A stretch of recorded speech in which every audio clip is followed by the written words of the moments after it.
And we are live. Welcome everyone to Shifting Lanes Garage, your weekly dose of automotive chatter. My name's Chad, and with me as always is the man, the myth, the Volvo legend, Mr. Gregson. How you doing today, buddy?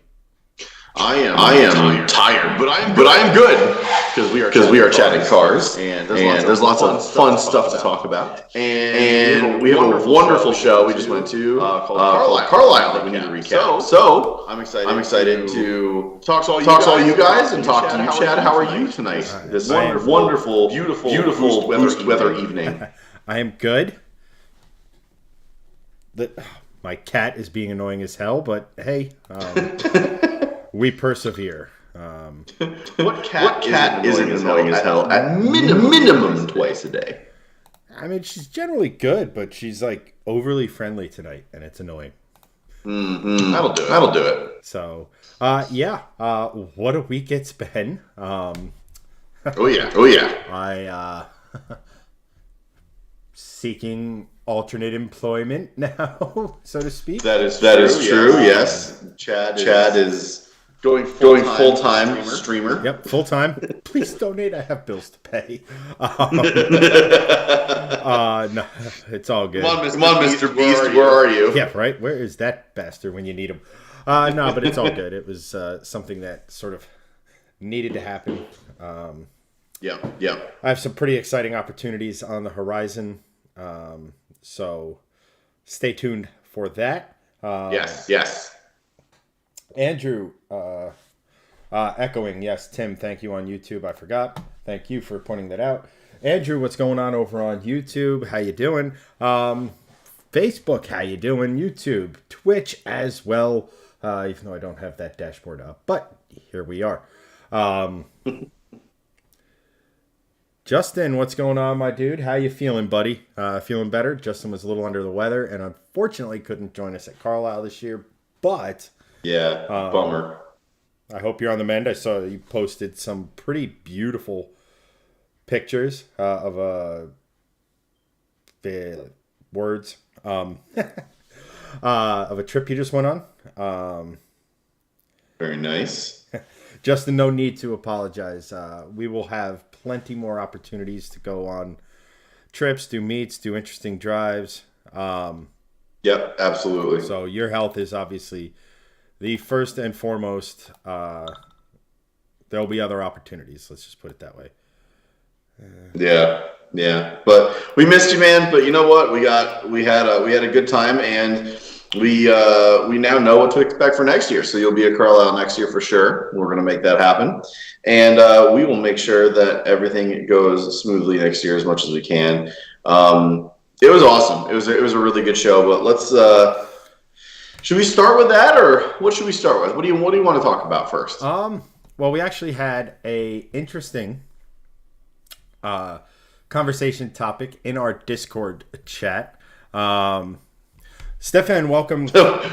What's up, Stefan? Stefan, how's it going, my dude? You're definitely going to want to stick around because your car will be featured at some point in tonight's stream. I promise you that. Yes.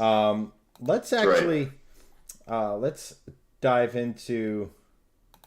Like I said, we have a pretty interesting topic up in our Discord chat. If you're a member or a Facebook supporter, we have a Discord for you guys where you can just kind of chat amongst yourselves. We pop in periodically to be hilarious and all things. Chat amongst yourselves. I'll give you a topic. Duran was neither a Duran or a Duran. Rhode Island is neither a road nor an island. Discuss. So, but yeah, sleepers, and not only sleepers, because the car behind you, Greg, is a sleeper. The car underneath me is a not. It's sleeper-ish in a way, I would argue, because yours still looks very stock. From the outside, it's normal Mustang, cool, it's got stripes, it's got some updated wheels, but there's really nothing screaming that it's got 700 wheel horsepower, honestly, until you get on it and you hear a blower. Other than that, yours is, I would say, sleeper with quotation marks for yours. As far as Mustangs go, it has sleeper qualities in the essence that it's not that it's you don't understand, like you said, you don't realize just how much power that thing is putting down. Doug is in chat over on Facebook. What's going on, Doug? Doug is another one whose vehicle we will be featuring a little bit later on. But Greg, I have a couple ideas, but what would you consider to be a sleeper, but almost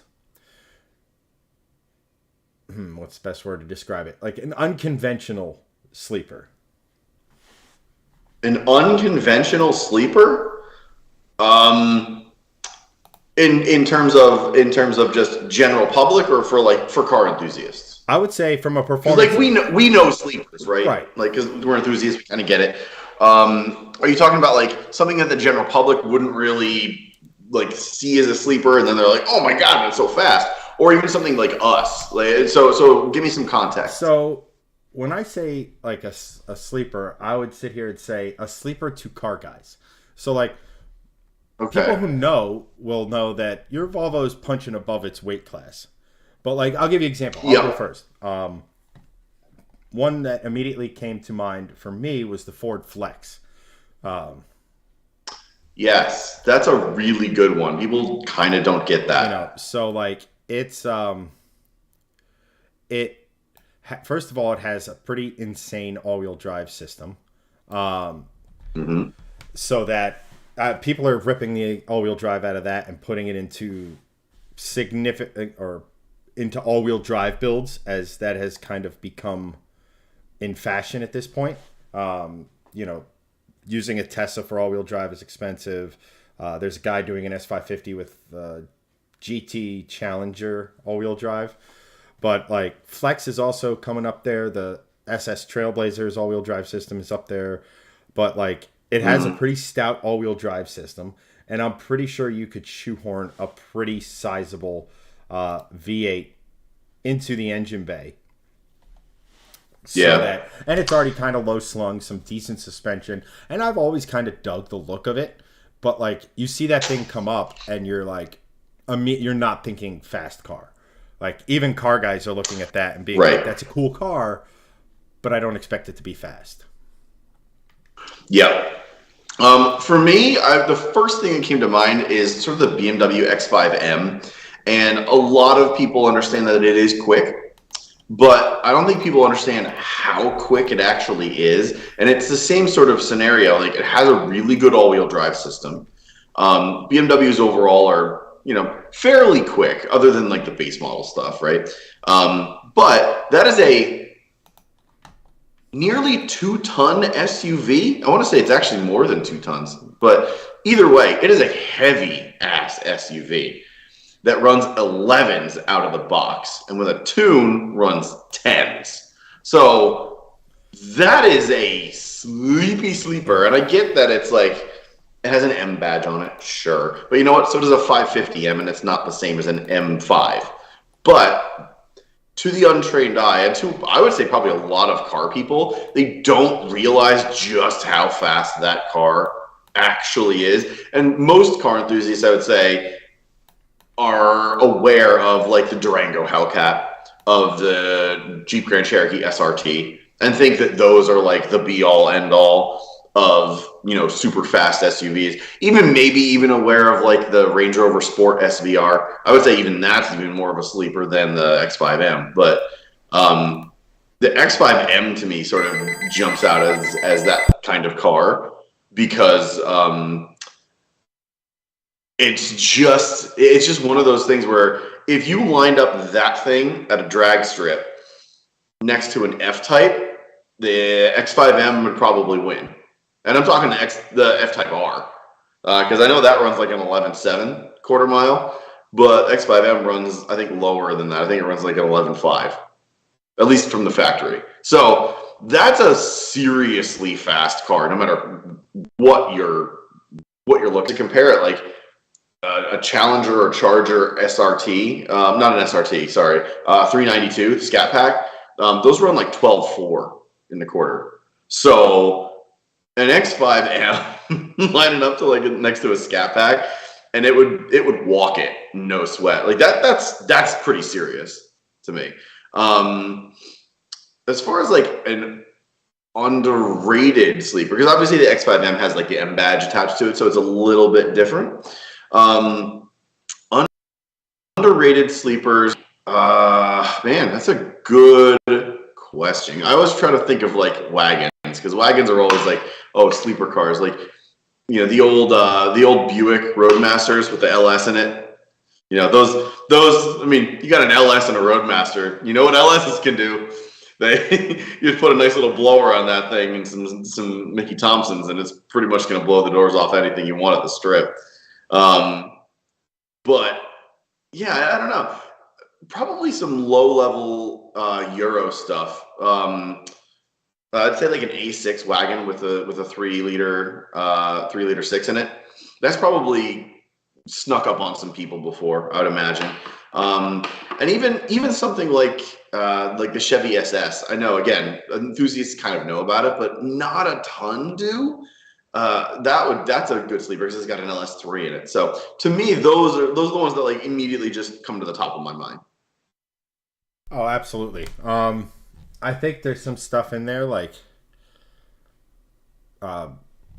for example, like Subaru Foresters, like specifically the first generation of Foresters.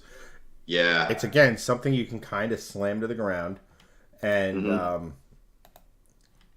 you know, and like it's a Subaru, so you pretty much, the secret to make them fast is pretty much there. Yeah. Chris, what's up? Welcome. Thanks for joining. For those that are not aware, Chris is in Facebook chat, and he is the runner of Volvos at Carlisle. And we're going to get to that topic next after the sleeper topic. But just did an amazing job as always with the Volvos at Carlisle stuff. So we'll talk about that in a little bit. But Chris, welcome. Thank you so much. Chris does beat us. That's correct, Doug. And thank you for that. That's right. So, I mean, I love the idea. I mean, here's another thing, right? Like, and you guys will actually see it because I made a little compilation from Carlisle, mostly surrounding the exhaust competition that was judged by the deaf. Like a Miata, in many senses, is a sleeper, right? Like, if you could figure out how to get decent power out of any 4-cylinder, people are gonna Miata, like, especially in a straight line. So like, I think I like the idea of sleepers, like a classic car of like any kind, right? Like, okay, so people resto mod them, but like if it looks of the era, even the fastest, if you were one of the fastest cars of the era, you're still not as fast as today's stuff, right? Yeah, true. It's always an interesting topic to me because like there's a part of me that will always have a soft spot for sleepers. And there's always a part of me who's like wants people to look at my car and instantly be like, I probably shouldn't fuck with it. Like, yeah. Like that, the ultimate like fuck around and you're gonna find out kind of car. You know, like that's what I like the end vision for like the Mustang and stuff like that. Like you're gonna look at it, and it's going to look fast, and then it's going to be fast. Like that's like, or let me rephrase that. It already is fast. Right. I think. Now you just got to get the looks that match the speed. Yeah, which is admittedly made a little trickier of late, but like, I will make do. It will happen. We'll make it happen. It's just going to take a little time, but absolutely. Hey, the 705 wheel horsepower took 2.5 years of amassing parts and saving money. So look, if you need another 2.5, 3 years to get the looks down, you already got the mechanical bits done. So hey, you're good there. This one wants to be on stream. Get that cat out of here. That cat's not paid by shifting lanes. What is this thing? He's like get rid of me. And then just immediately he's just like going at my feet. All right, Shades, scram. Skedaddle. So stand in the corner and do nothing. Good cat. Just to get to a couple of comments, Justin says the Buick is a sleeper. Grand Nationals, yes, they were sleepers for sure. Let's see. Stefan says, the Driveway Masters, those are fast when you do an LS&M. Stock, I thought they were a 350. I think you're right. The Roadmasters, if you did an LS on it, those are sleepy as well. Chris has a good suggestion at 300M. Those are definitely a sleeper, especially within the SRT package, because I believe they just shoved a Scat Pack into one of them. Or was that a Hellcat for like that final edition 300M? It wasn't a Hellcat, but it was almost 500 or might have been over 500 horsepower. Yeah, I think it was a Scat Pack boosted a little more. So, Nicholas, what's up? Welcome back to the stream, my brother. Justin, what about the old big block Mercedes, like the old 6.3 liter? What 6.3 is that? Just the AMG, the AMG 6.2s? I forget which, but I mean AMG wagons definitely are sleepy. Especially some of the older ones, they don't have a ton of AMG badging. So it's very subtle. So you can kind of be like, oh, okay, it's just another Mercedes wagon, and then it roasts you, and then you're like, oh, okay, it was an AMG. I kind of get it. Christian, what's up? Welcome back as well. Old V8 Camrys? They made V8 Camrys? Is that real? I know they made V8 Lexus, but do they make V8 Camrys? I don't even remember that. Chad? No. Everything I see for a V8 Camry is literally a funny car. Like right, or like a swap of some kind. I've never seen a Camry with a V8 unless it's a swap, and then in which case, if you have just a normal Camry with like an LS or something other V8 swap, well then that is definitely a sleeper, and that's a good one. I mean, that does bring up a good point. Those old Lexus LSs with the one. That's what I was thinking of. Yeah. Those the LS400. LS400, yeah. Yeah. If you put one of those in, do a little work, you could get close to 600 horsepower with boost on those without changing a lot. There's a couple things, but like those, I mean, Speed Academy or whoever it was messed with one of those, and those things can make. They did I just remember their LS430 build. I don't remember anything else. Oh, that's right. I'm sure they did. The LS430. For those of you who don't speak Japanese V8, the 1UZ is a 4-liter. If you're going to do a swap, that's the one to use because it has a lot more potential. The 430s are great if you're going to like stuff it in a Miata because they're actually the cheaper of the engines, but they can't handle a lot more horsepower than stock because the cylinder walls are so thin. So the 400 is the way to go for that if you want the sort of sporty V8. And if you're looking for the junkyard LS of Japan, the 2UZ, which is the 4.6 liter truck engine that came in like 4Runners, what was it? The first generation Tundra, like that. That's because it's a iron block with a little more stroke, like slightly taller block to accommodate for larger displacement. Yeah. Let's see here. Christian, I enjoy Honda Odyssey builds. Then go watch Boosted Boys because they have the Routacy, which I believe is a 1,000 horsepower K-swapped Odyssey with a massive size of your head turbo on it. So that's a good one for you.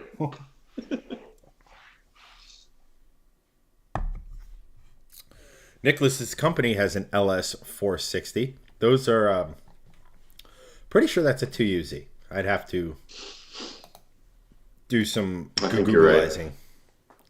I think you're right. Christian, I was told I was told they were putting a Camry, and I was like, that sounds dope. Yeah, so there was It would have been. so it's still actually a thing in Toyota that so like the other two. So when we've talked about this before, but back in the day, there was a limit on number of cars you could sell per if you were a importer. So like Honda could only sell a certain number of cars, Toyota could only sell a certain number of cars, et cetera, et cetera. So they got wise to it and they made luxury brands. So not only could they sell a little bit more, but they could get a bigger margin on them. So that's what gave birth to Acura. That's what gave birth to Infiniti. And that's what gave birth to Lexus.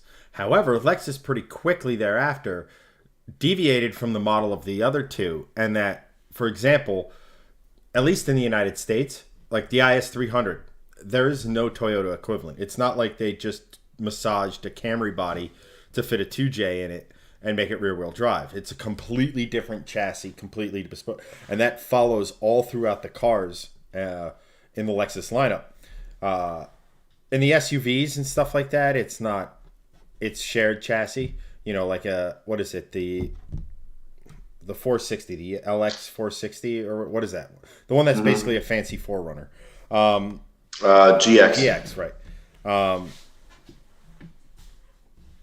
That's like the SUVs share, but the cars are actually their own. That's why, like, when everyone jokes about, like, when I had my Lexus, they were like, oh, look at your fancy Toyota. I go find me the Toyota that has this exact same layout that's sold here in America, and I'll wait. And they don't. So. And you're still waiting. Yeah. But that was kind of interesting. And that's why kind of Lexus, in my opinion, is worlds apart from the other two. Acuras are great cars. Infinitis are great cars. Little dated, but still great cars. Yeah. But Lexus is on another. Lexus is right up there with the Germans, where I think the other two are like that notch below. And I think it's because I would agree with you on quality and reliability because they're definitely better than the Germans in that respect. As far as interiors are concerned, I think they do trail the Germans. Lexus or the other two? Lexus, specifically in some of their models like the RC. Yes. And other things. I mean, they also don't refresh their interiors very often. It's every like 10 years, whereas the Germans do it every 5. So yeah, but I will it's say just something that Lexus does. It's not really that big of a deal. deal. Among the nicest interiors I've ever sat in. Oh yeah, agree. The new LS. Yeah. That thing is bananas. Christian asks, does Lexus request that you run premium? I did, and I had to run 91 at minimum 91 in my car when I had the IS300.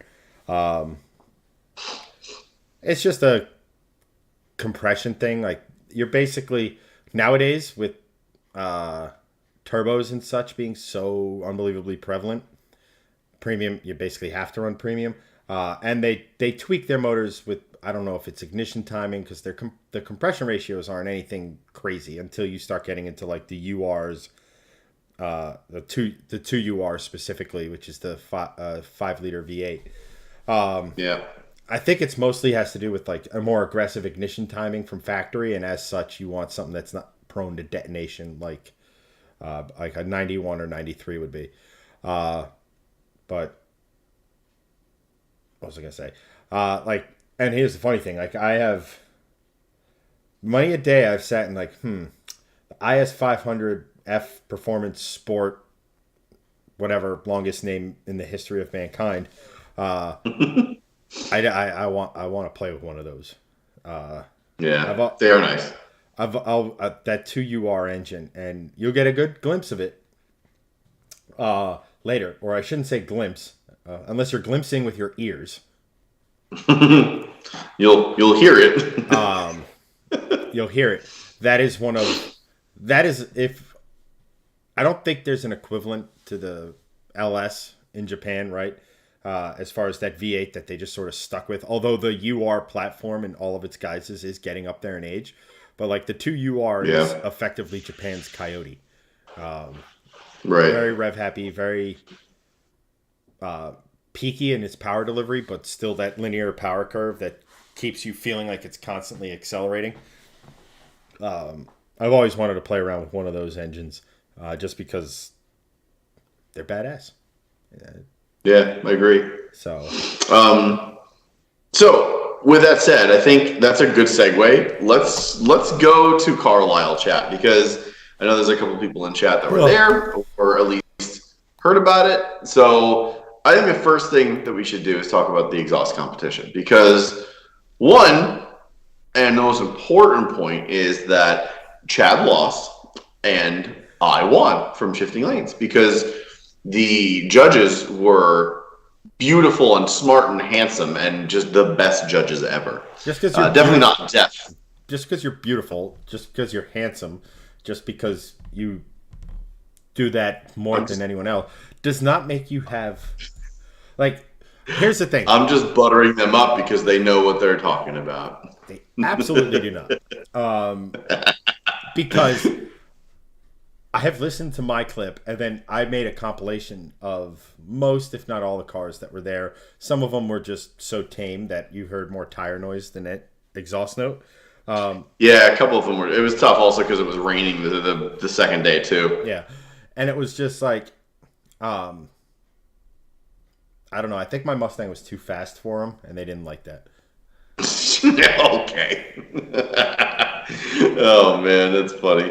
All right, so how about this? How about we have our own exhaust competition? I agree. Let's run the clips and let chat decide who is the winner of everyone that we show. I'm fully aware that my car sounds good, but it's probably not going to win this competition because there are better sounding cars than mine in these clips. So with that said, I'm going to grab another juice, roll those clips, and I will be right back, and let's hear what we got. Alrighty, first up, can you add yours in for fun? If you can get me a clip, we'll throw it in at the end. Absolutely. So first up, we're gonna have Greg, me, and then some cars, and then a couple reminders, and then at the end of this video, we're going to go back to our cars, and that's where you can vote on how much Greg's wrong. And then after every car that isn't ours, I want chat to sit here and say worse, better, or worse than the Mustang. And if there's anything that says it's better, the real bummer was I didn't get the returning champ. But at any rate, to the footage.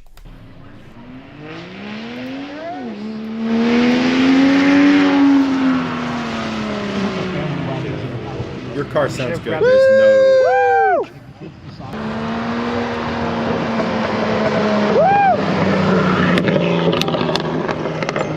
It does sound good.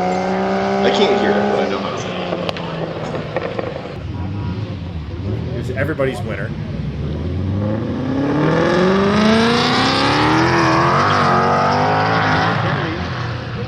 Kennedy in a 15 Mustang GT. This contest, other than Stefan, if you're in here, here's your car, baby. And they sound so good.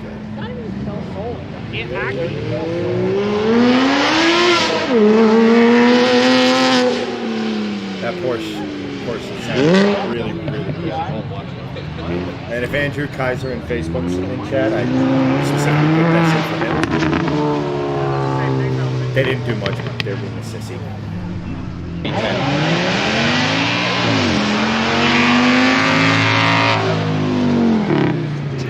Pause it right there. That Audi had a V10, which I thought was awesome, and like it had to be equal headers and a no, not really resonated exhaust. That thing sounded insane. That Cayman and that V10 Audi sounded ridiculous. You know, and then you have your obligatory Subaru, which I thought sounded pretty good. For a Subaru. Apparently, Mopar won the biggest.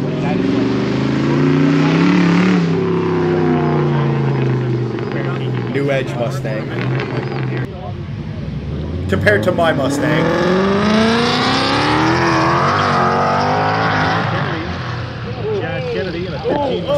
we threw a good sounding Mustang in for. We are now getting into the cars that made the final, and I didn't. This car, I don't know why I'm pointing to my screen when it's down here. This car somehow made the final, and mine didn't. Just wrap your head around that, and then tell me these judges weren't idiots.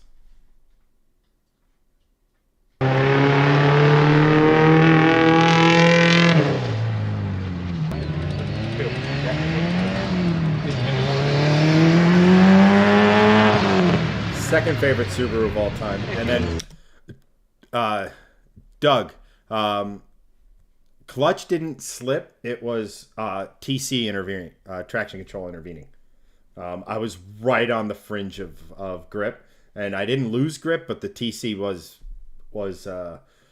letting itself know that it was there.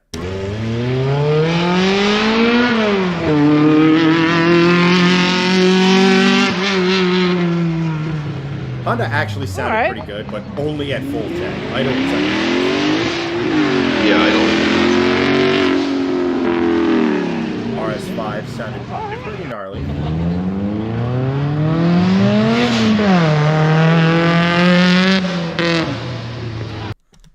Arguably one of the better sounding SR20s I've ever heard. Volkswagen R32. You should be up soon, Doug. Let's see if it sounds like a Wookiee like they usually do. This would have gotten my vote for best sound. 100%.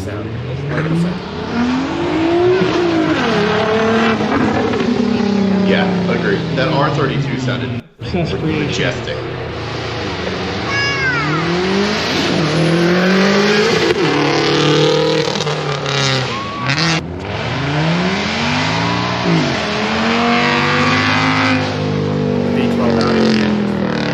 That Subaru hatch sounded.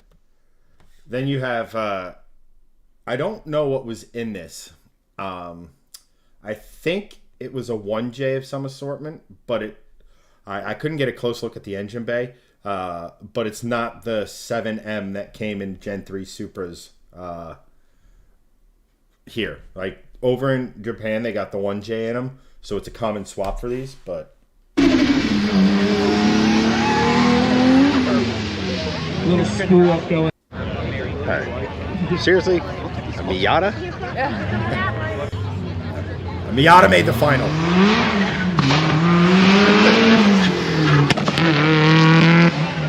Fair play. It was a nice sounding gun. There you were, Doug. There's Doug. All force 5 series.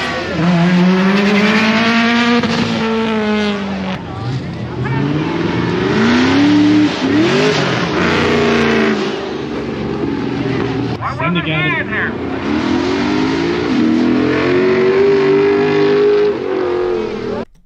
That sounds RC so good. sounds so good.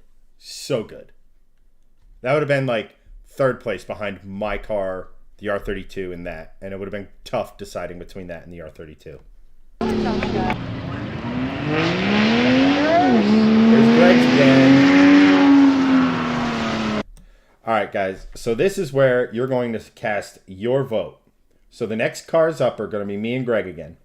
And you're going to tell us in chat which one you like better.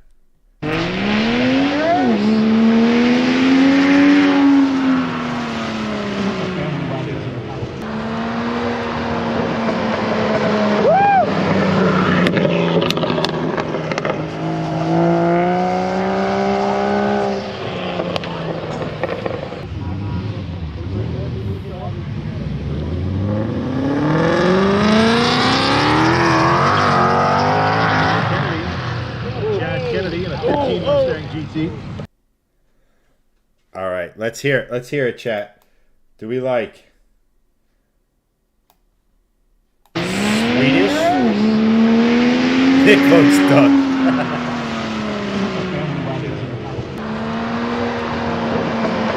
The car does sound very good.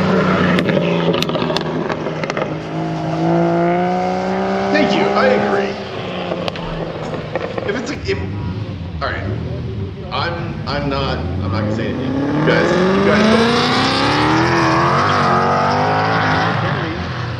Chad Kennedy in a 15 Mustang GT. GT. So let's hear it, chat. Yeah, I think well, it's- that's I because think I it's was a two good things. friend. That's because Christian. That's because I was a good friend, and I filmed Greg coming and going. Greg's like, yeah, up the hill. I thought he was going to crash. He didn't, and then he turned the camera off. I can't be held responsible for that. You thought I was gonna crash? No. When I hear, straight sixes sound good. We won't They do. hear more of Greg's. Listen to the very end of this.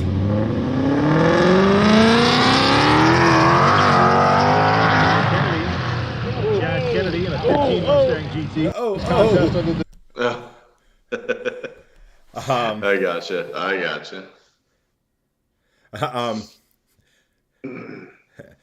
Actually, Justin goes, can't beat the Coyote V8 though. Glorious sound. Could not agree. Actually, because we got to run twice. Haha, funny ban. Chris goes, between those two, it's the Mustang, and this comes from a total Volvo nutcase. I think the defense rests. Christian would be like, I'd have to hear you downshift to decide. Fair enough.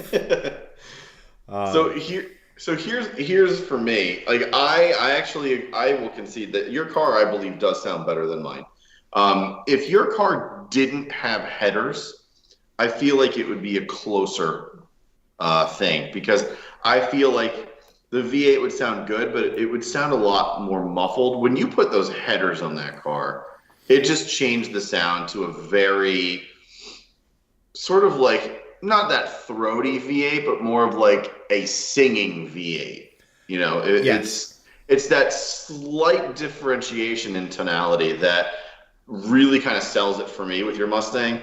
I mean, I've heard a bajillion 5.0s and S550 pluses without headers, and they sound good, but they don't sound like yours. Yours has definitely more of a singing quality than a general 5.0 S550 does.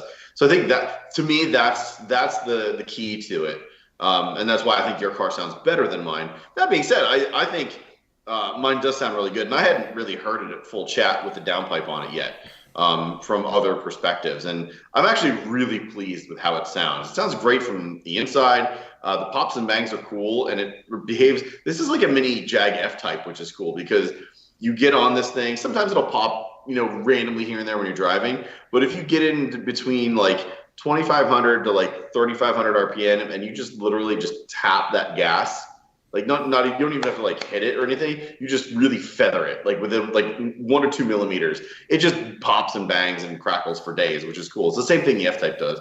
And I love that because it just adds a little bit. And that's not even a tune or anything. That happens from the factory, which is really cool. Which is why mine only does it in certain situations. Yes. When we were tuning the Mustang, I had opportunities to do like a ghost cam, which literally just locks it to cam in its high lift, high horsepower configuration, and that's what gives you lope. I didn't want fakery. I didn't want like a pop tune, which, right at lift makes it a smidge rich, right? Yeah. I didn't want that. But when it pops, I mean, you heard it on the drive to Doug's house afterwards, the one time. I mean, it went pop. Yeah. It's pretty epic, but like, I also That's not its party piece. Right. And I think what got me and what they didn't like was it's what I don't, well, let me put it this way. It's the part of my exhaust that I don't like is that it's a little raspy. And what I mean by that is pay attention early in the rev range chat. You can hear it's just got a little bit of rasp, and I am not a fan of rasp.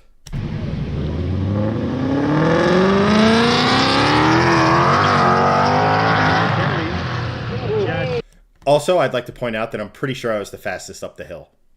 Just saying. But like, I would hope so. Well, I mean, there was a tuned GT500 there that my GoPro decided to die right after your run. True. Justin in chat, or Nick's going to get gas. Good luck, buddy. Justin, also, not that I'm siding with anyone, but I noticed that the sky is gray and sad when Greg goes, but beautiful blue sky when Chad goes. So even Mother Nature agrees with Chad. Hard to argue with that logic. Also, I like to think that just because of the nature of my car is that I brought rain and made it for Greg. Just saying. But yeah, accurate. But I mean, your car, it has that classic straight six smoothness to it. We should have Yeah, it really does. That you can't. Yeah, I'm a big fan. You can't really. Andrew, what's going on in chat? You have to cast a vote. Greg's Volvo or the vastly superior speed machine, the Mustang.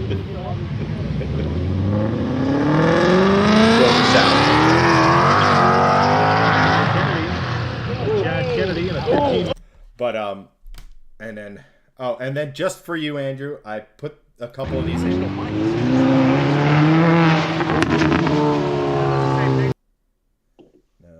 No. Here you go. Yeah. It sounds like a Get the Wookiee, like they R32. usually do. Andrew votes Volvo.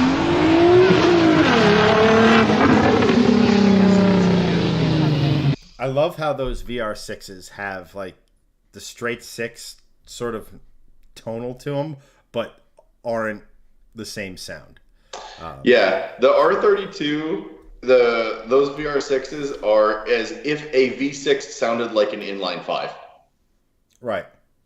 which is the craziest thing, but it sounds very similar to an Audi or Volvo inline 5 in that way. It doesn't have the smoothness factor. It has more of like a throat warble almost. It's like there's but a it pulse sounds to it. similar. There's that pulse to it that you get. It's more Yeah, you're right. It's like a more pulsating, but it has that like brrr, like sort of like Exactly. low end sort of like burr kind of like noise, sort of like the fives do, but more, like just more unique because the fives do sound great. They sound amazing, but most of them sound very similar from the Audi to the Volvo. There are like very slight differences, but if you hear a VR6 with a good exhaust, you know what it is. Yeah, and that's the cool thing about it. It has Yeah. hints of both, but it does sound, like I said, between that and the Lexus would have been for my vote. Yeah. But here's the fun thing. I have no idea who won this stupid thing because I can't find it same. anywhere. I can't find. If anyone in chat knows where to find the winners of this, please let us know because I have no idea. But let's take an overall vote. Of all the ones you guys saw, which one do you think sounded the best overall? It doesn't have to be ours. I'm curious to hear what you guys thought. And if you want, we can play it again, obviously because we still have it queued up. But maybe we run it through one more time just to kind of give you an idea of what they all kind of sound like. Other than accidentally do a burnout when you fire off the line.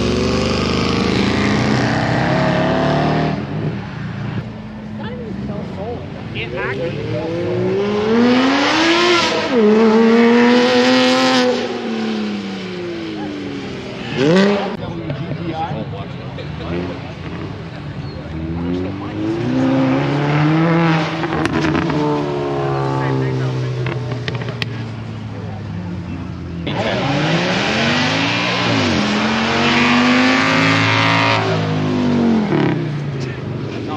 that's still huge.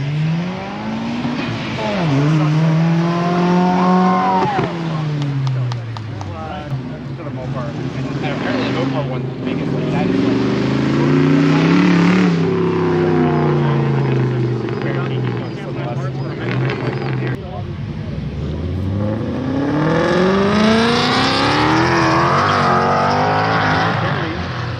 Chad Kennedy in a 15 Mustang GT.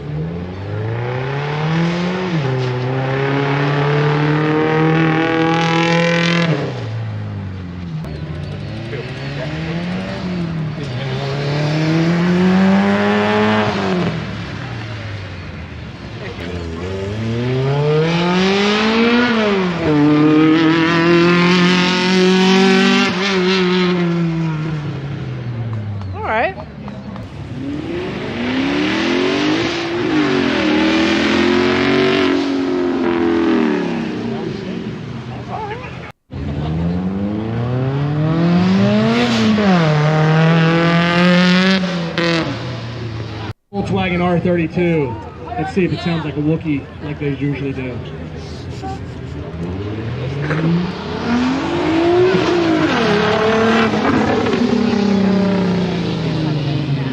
Obsessed Creations.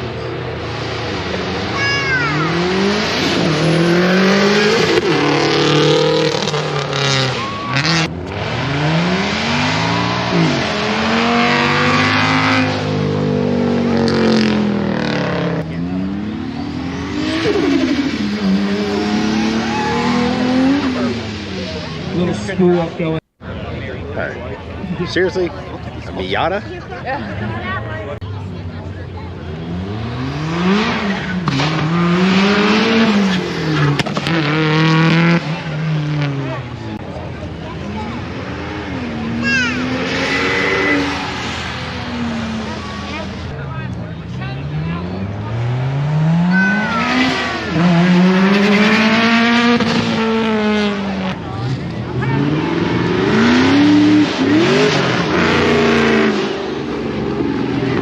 Send again.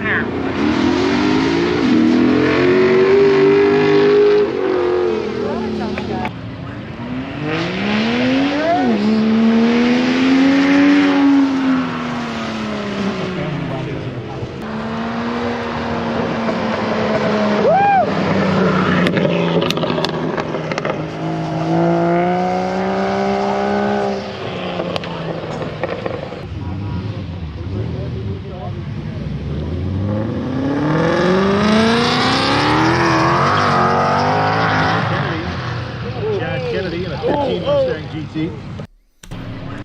All right, chat. Let's hear it. Which is your favorite? And Doug, to answer your question, Greg was on camera duty when the SRT ran, so no, I didn't get footage of it. I think I have footage of it. Hang on, I'm going to check. There's about 1,000 videos on my phone right now. Yeah, same. Let's just do this real quick. I also... Nope, I just have Stefan, a Mini, and you. And that's all I got. All right, so...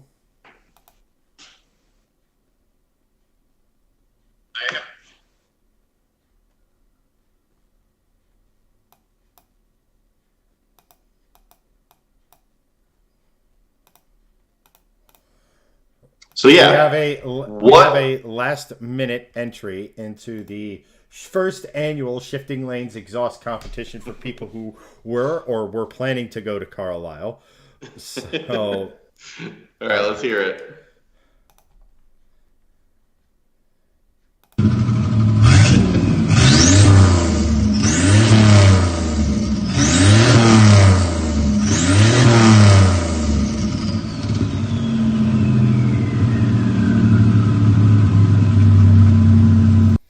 and that was Justin's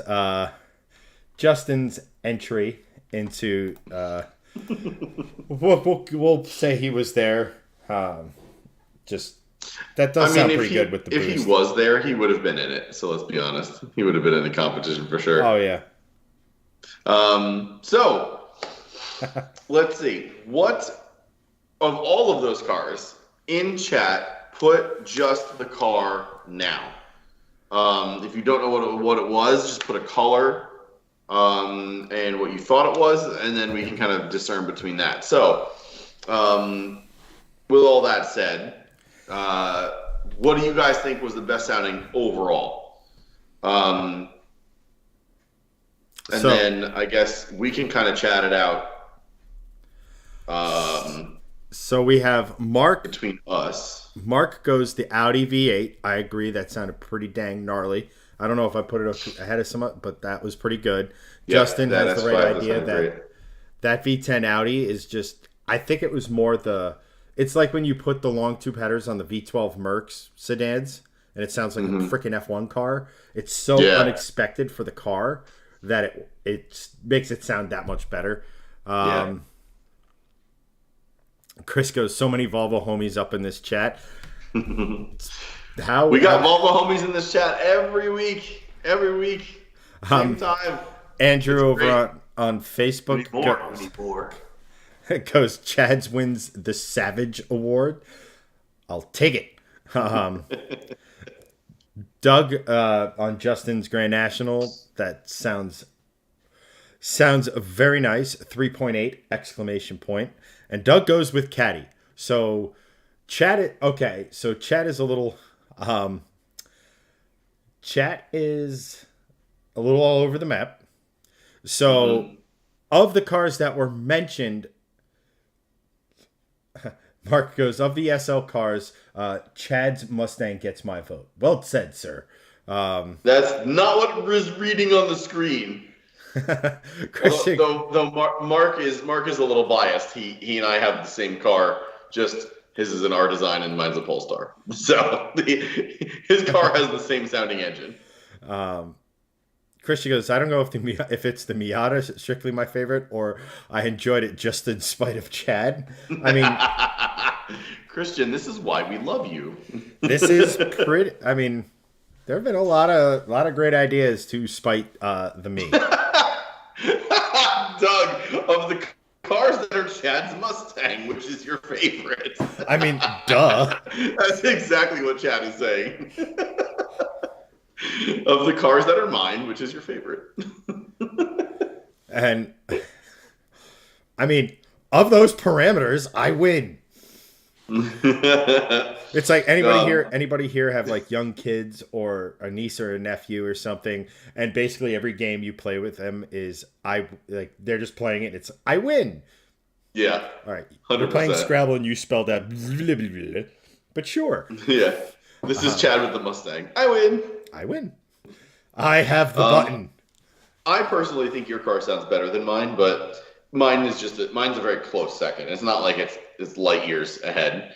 I love the sound of my car. I think it's awesome. Would I rather have a V8 in my life? Yes, definitely yes. Can recommend. Yeah.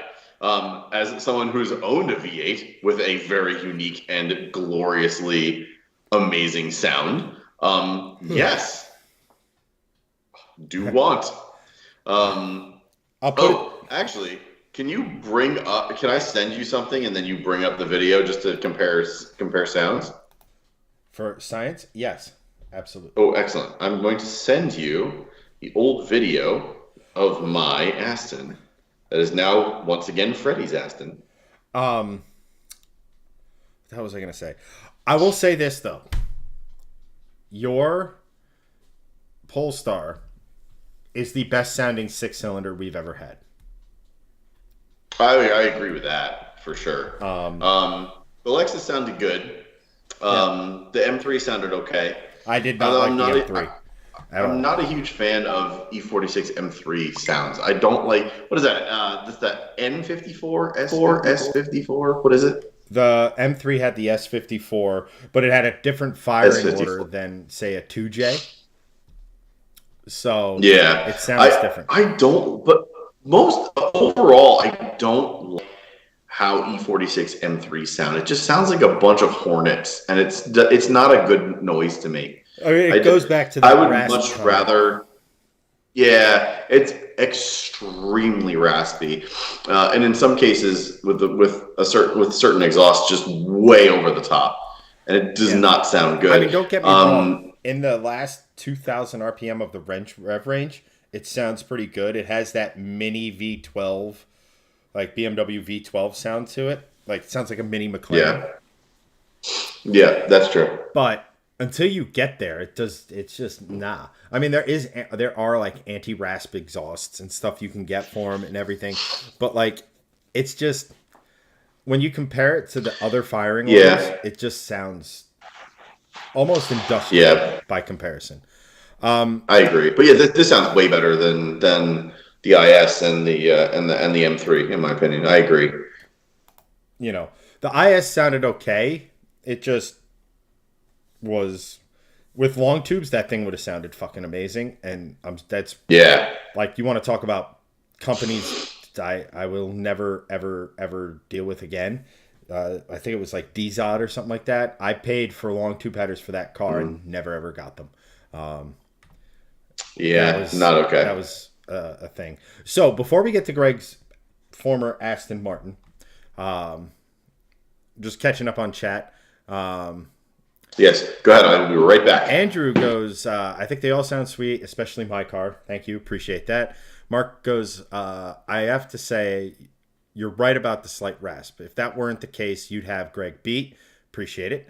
Mark also says, Jessica says, hey, what's up?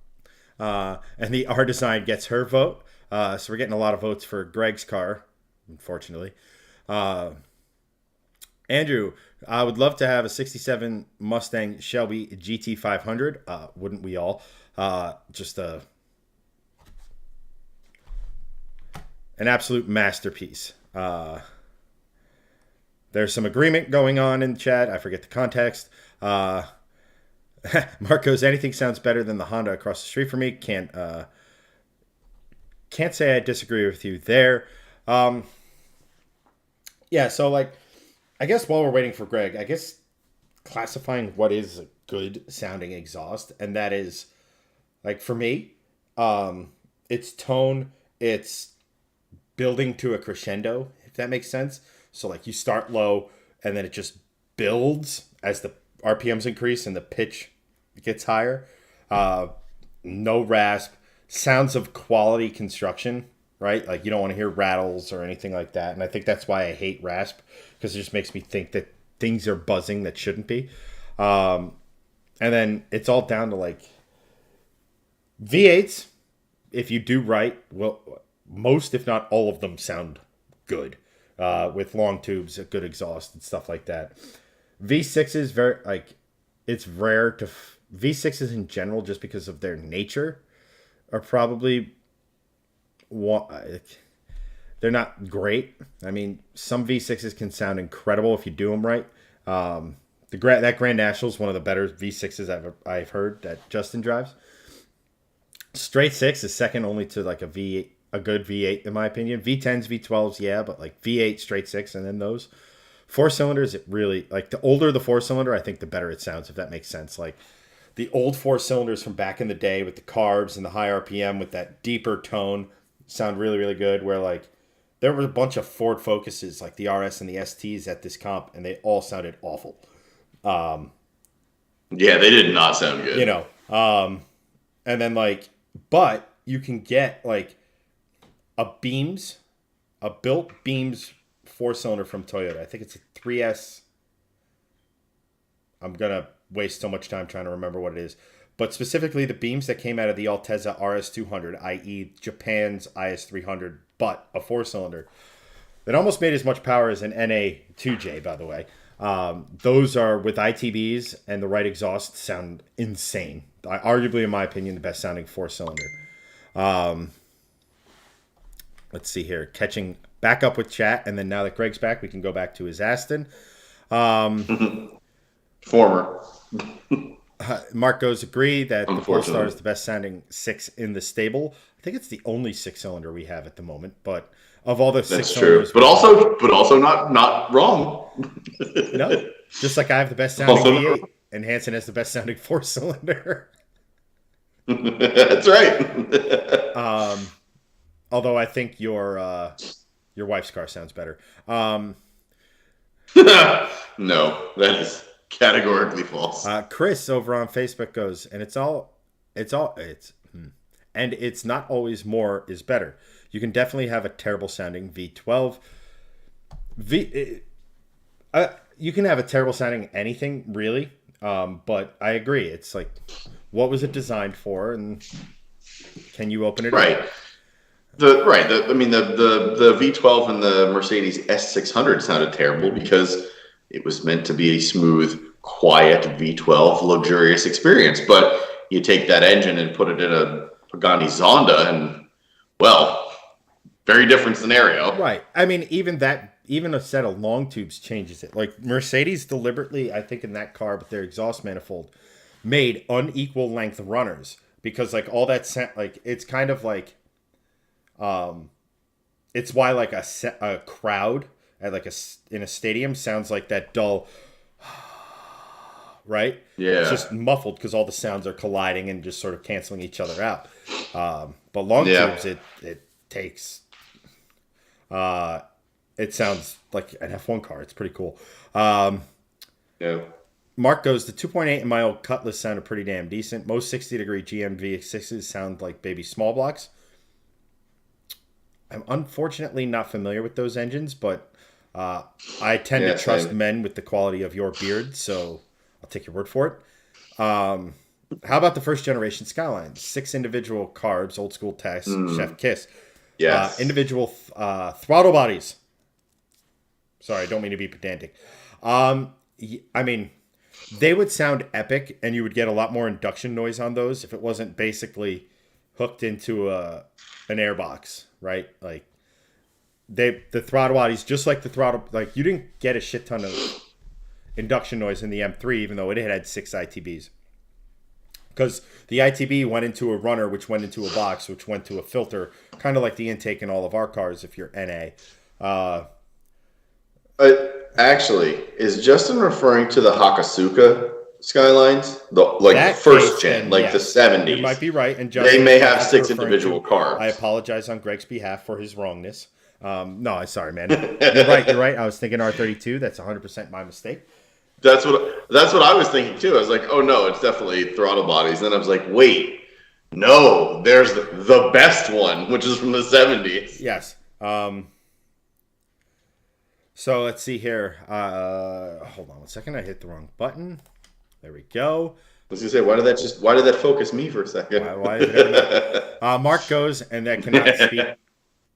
I cannot agree with this comment enough. Speaking of ITBs, let's take a second and appreciate FCP's A50. Yes, that's a phenomenal car. I absolutely cannot wait for that thing to get the internals that it deserves, so that we can see, like, if they, theoretically speaking, he should be able to get over 9,000 RPM. Because basically, when it comes to horsepower, if you can't increase torque, you increase the time the torque is available, i.e. REMs. What's the frequency? What's the frequency, Kenneth? Solid, same joke. I did not start the fire. Oh, that's Billy G. Steve, over on YouTube. Thanks for joining, brother. I'm so sorry I didn't see you. And thank you for the $5 donation. He is apparently in Facebook jail. Good news, you're not in YouTube jail. So welcome, brother. Thank you so much. First ever super chat. Let's get that's true. Well, actually, on Shifting Lanes Garage, yes, that's true. First ever super chat. We've had super thanks. Yes.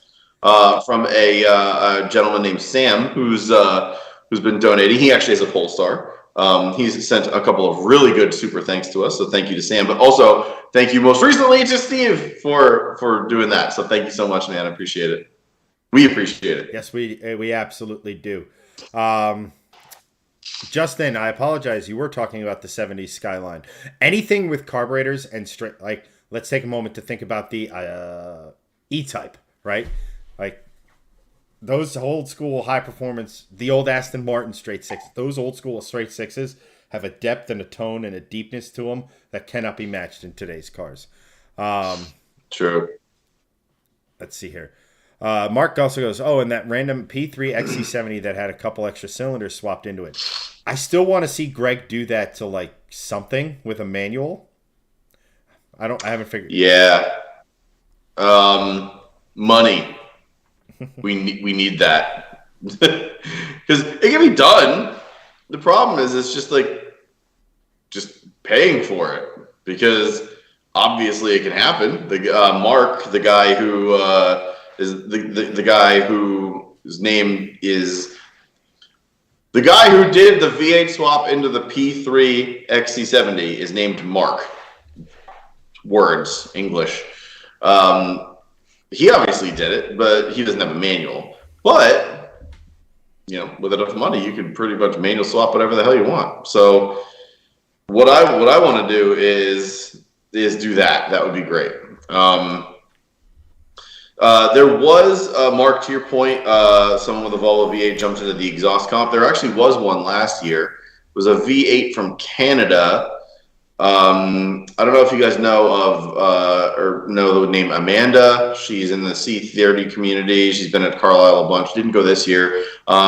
She's totally awesome, and she's autocrossed her C30. I think she's actually sold that car for recently. she and her buddy from Canada came down, and he had a S80 V8, which was really nice. And I actually inquired about buying it because it was a really nice version of it. And he was in the exhaust comp, and he made the finals, but he did the same thing.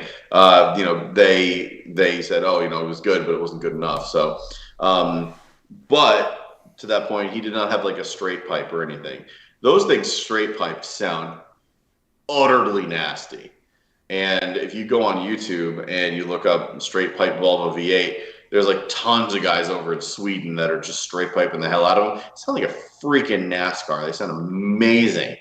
I think the problem, well, not problem, but the thing is about that particular exhaust competition is it's not about volume or loudness. It's about tonality. And that 4-liter Volvo sounds good, but I don't think it has the best tone for a V8, quite honestly. I think Chad's Coyote sounds better. I think that GT500 that won last year, probably won this year again. I think that also sounds better. The 4.4, the Volvo 4.4 is the Yamaha 4.4 is it's unique sounding, but I don't think it has the best tone. It's definitely a nice rumbly V8, but I think there are better sounding V8s out there. For example, the 4.3 or the 4.7 from the Astons. I think those sound really good. And I think when Chad gets back, because I think he just took a quick fire, we listen to that V8 because that V8 sounds really, really good. Let's see, what do you got from chat? Oh, Justin, to help Greg add a couple extra cylinders, 100 stars sent. Thank you, sir. Appreciate that. That will go directly to the V8 Polestar Swap Fund, which is still at 1% because we need like 40 grand for that to actually work. So it's probably under 1% at this point. Mark, I'd like to take this opportunity to mention that I just met a guy who makes swap adapters. I would like to know this person. That would be great. I would also like to know if he wants to do any pro bono work because I don't have the money to pay for it.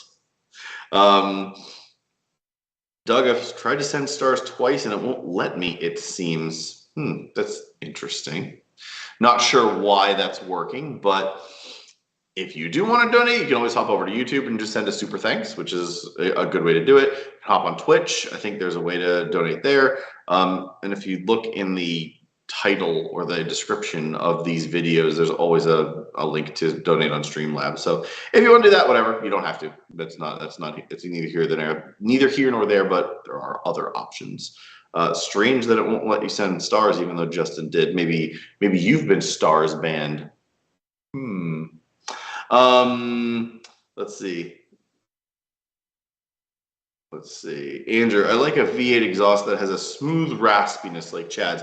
I agree. I think that for me, a V8, if I'm getting a V8, I like that smooth raspiness, or that like singing kind of V8. Just like the normal old school like V8, just like rumble and like that. That's fine. But I prefer something that's going to be in a higher register. One of the best examples that I can remember actually was at a press event called Test Days. We've mentioned it a bunch of times. We're all part of the International Motor Press Association, and they bring out just a ton of cars to sort of just drive once a year. It's called Test Days.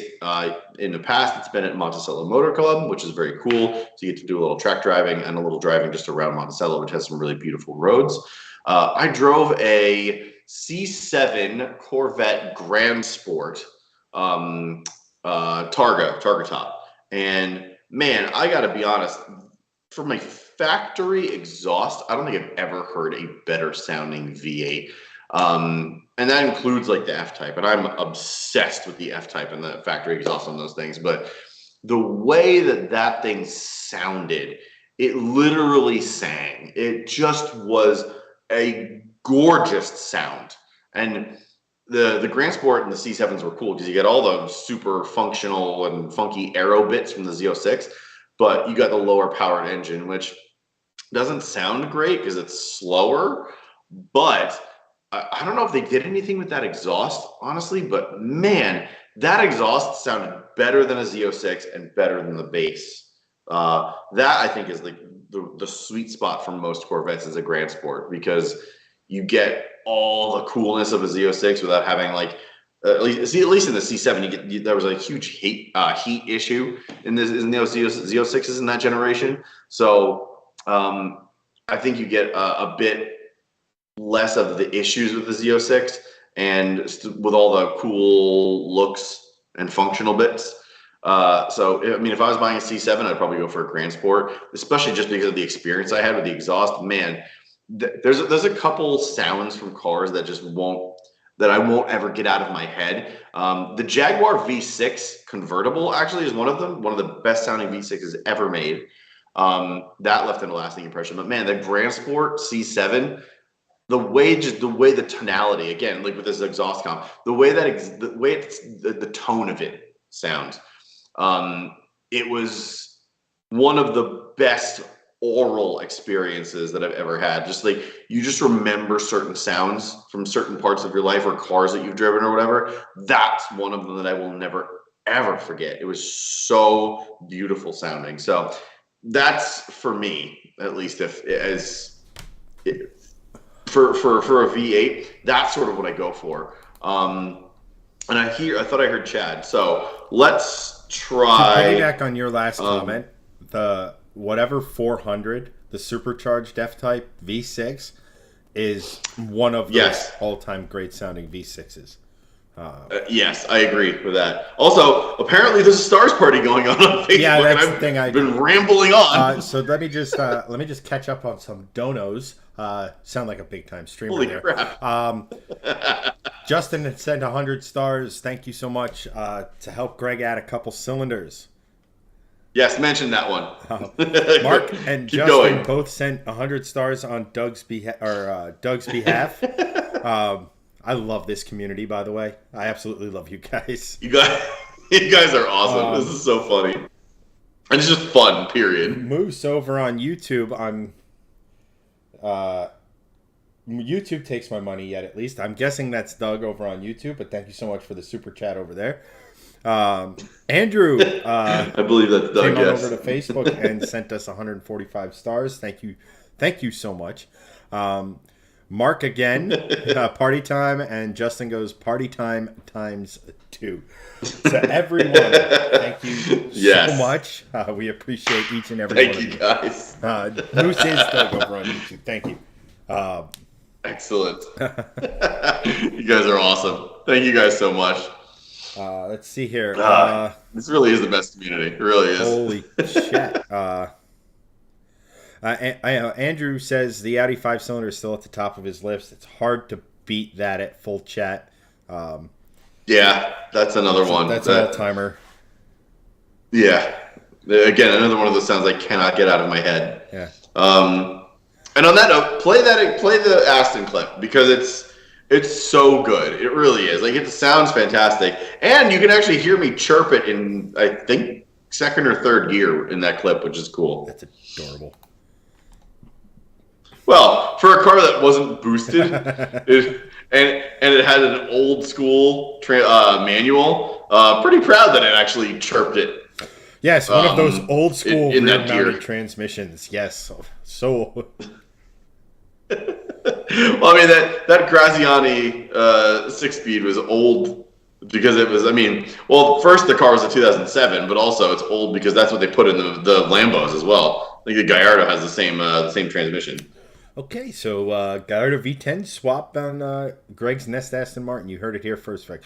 But at any rate, let me just let's do that. And this, ladies and gentlemen, is what regret looks like. Not because this is not awesome, but look in the upper left-hand corner of your screen next to me and listen to the noise and look at the look on Liqui Molly's face, and it'll tell the tale. Rev it, baby!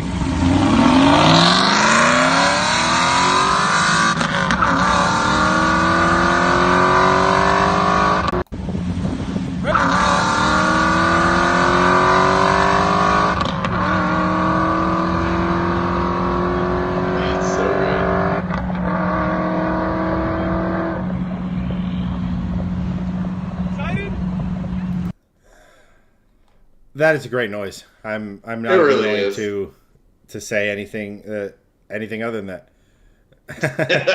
Justin, I'm sorry, you sold that again. Why?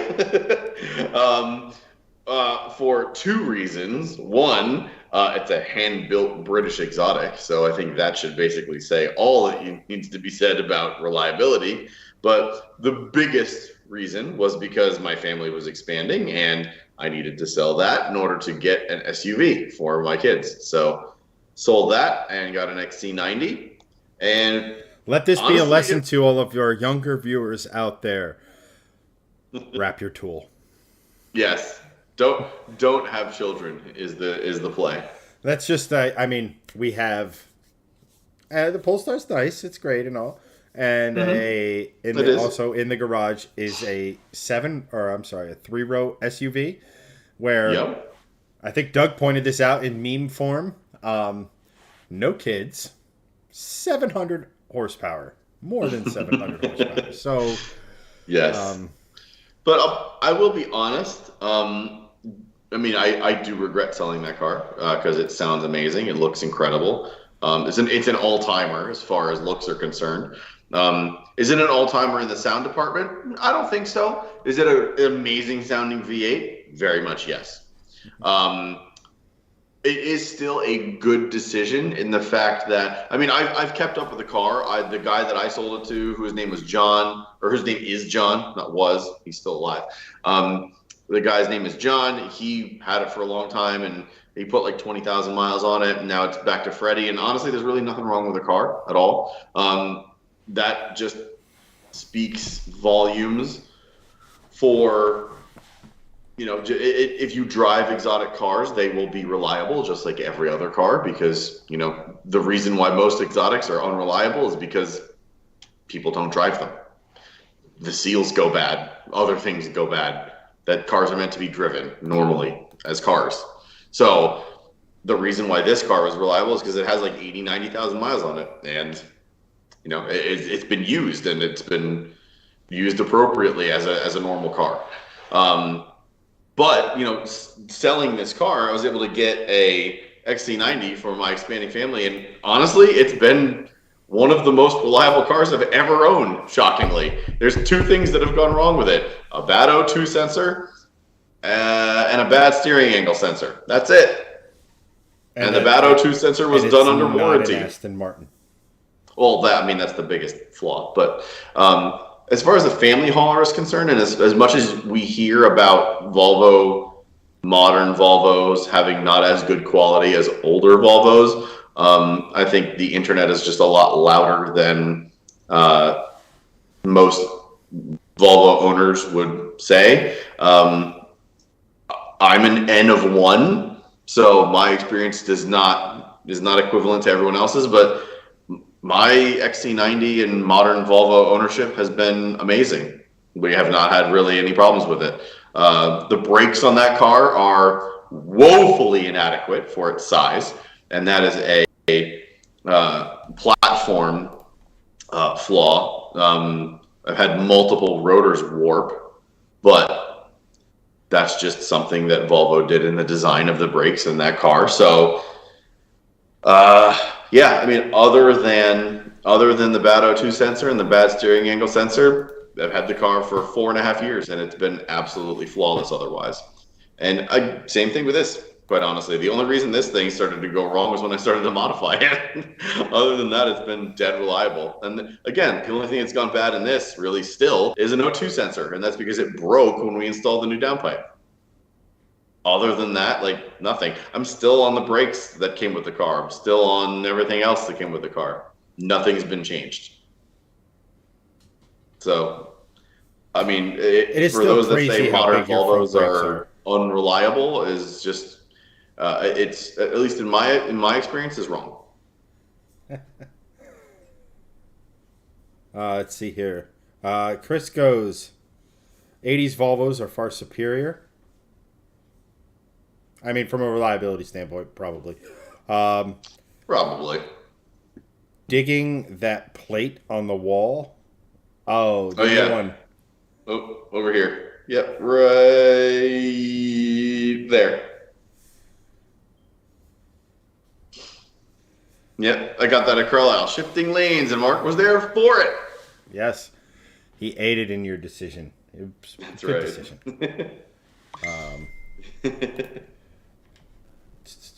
Oh my gosh.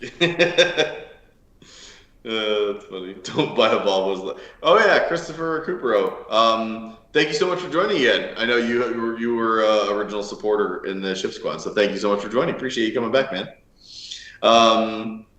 Yeah, 80s Volvos, they won't die. They just never do, and they're pretty easy and cheap to fix. So Mark bought a few of those plates. that's right. That's true. Boy, oh boy, oh boy. Oh, I have hold up. I have a crying child. I will once again return in a few moments. Chad, be entertaining. No. I'm just going to sit here in silence until you come back. I'm completely right there with Greg. Facebook didn't like me from Christopher. Man, we got a lot of Facebook rebels here in the chat between Steve's jail and Chris's, I guess, time served. So annoying, I can't hear shit. Sorry, what? Also, no, Mark. We have yet to start the Shifting Lanes Garage OnlyFans. Which we're just going to have Greg's card idle. Strong pornography, I'm told. Insert Jeopardy theme here while we wait. It's funny you can... it's funny you mentioned that, because I was, like, trying to think of a way to have, like... Because chat is obviously a little bit delayed compared to, like, when I see it as opposed to when I ask the question. But I was thinking, like, let's do some car trivia, and then... Yeah, I have no idea how to implement that, and watching me struggle with it is probably not high quality entertainment. Into the Phantom Zone. Well, welcome back. We're glad to have you, and Facebook is a better place, I think. Don't know what put you there, but I'm going to guess based on our interactions that may have been unfounded. I'm always in Facebook jail for stupid... All right, well, we got to...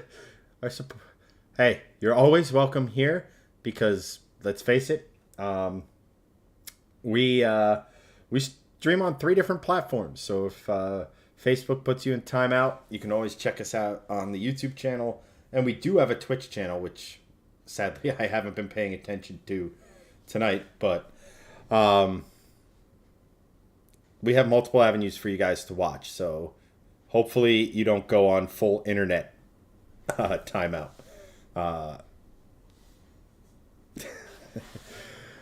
Yeah, so let's see here. Rumble, young man Rumble. I may have said something. I have no idea. My like I said at the top of the stream, it's been a bit of a week. So while I am, I guess, recovering my brain the last 3 months. If you saw me at Carlisle, you probably saw the extent to which my brain is like, could you stop for a little bit? Let me recover. So that's what this week is. Just hoping to finally get some rest and not be a brainless idiot. Rumble is a free speech video platform. Gotcha.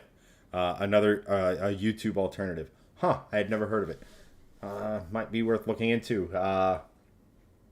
But my internet can only handle so many streams at once. I think 3 is pushing it, if I'm being perfectly honest.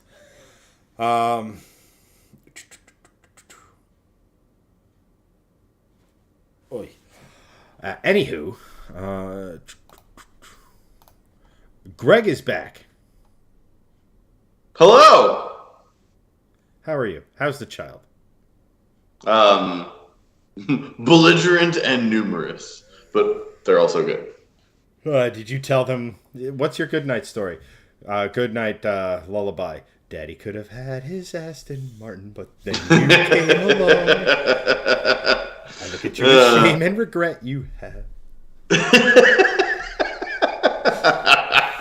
Listen here, you little shit. Go to sleep. I'm going to sell you and get an ass. Chris, yes, I have looked into StreamYard. We do stream on multiple platforms. We use actually Streamlabs, and I'm on. Currently, we are live on Facebook, YouTube, and Twitch, all at once. What was it? StreamYard? I kind of liked, but I didn't like the lack of customization that it had. I know you can connect via broadcasting software like Streamlabs or OBS, but everything you see on this screen right now, I basically sort of built from effectively scratch. And I like the ability to have the customization of it.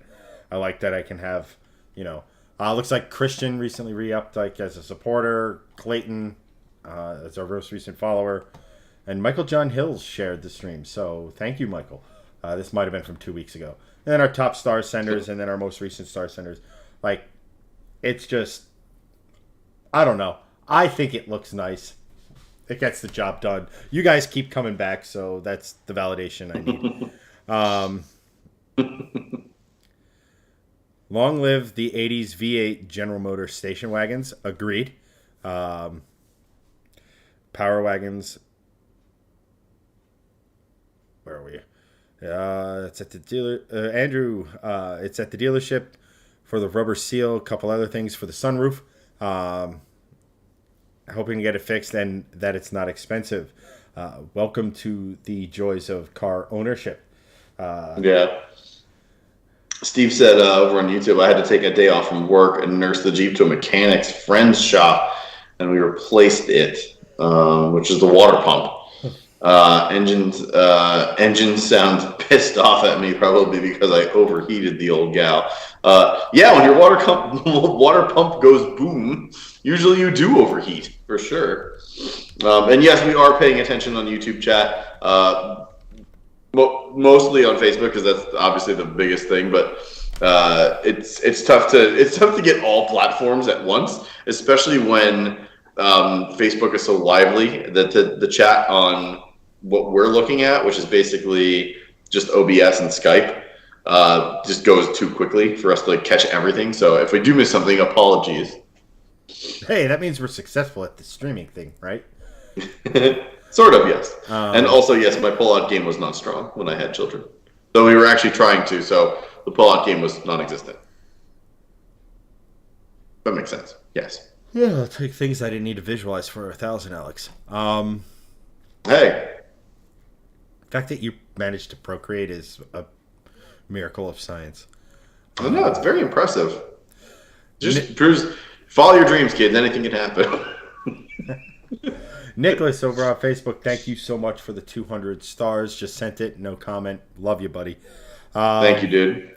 Andrew watched a YouTube video on the history of the S80. Learned a lot. YouTube's a great place. I mean, take for a moment that we're on YouTube and just sort of set it off to the side. It's pretty much, instead of sitting down and watching shows like, we used to, I pretty much sit down and go through the channels I've subbed to and watch their stuff. Like, that's what I do when I get home. Yeah, same. And then I really only use cable TV to watch like live sports and stuff. And if it wasn't for my mother being here, I would not have cable. I just don't use it enough. Yeah, same actually. If my mother-in-law didn't live with us, we probably wouldn't have cable at all. We'd probably just do internet, maybe a couple of streaming things, maybe like a Netflix and a Disney Plus with the kids. Honestly, other than that, we really don't watch much of anything else. It's been nice for the NHL playoffs because I've really gotten back into hockey this year. But again, I could find an NHL package and buy that if I really wanted to.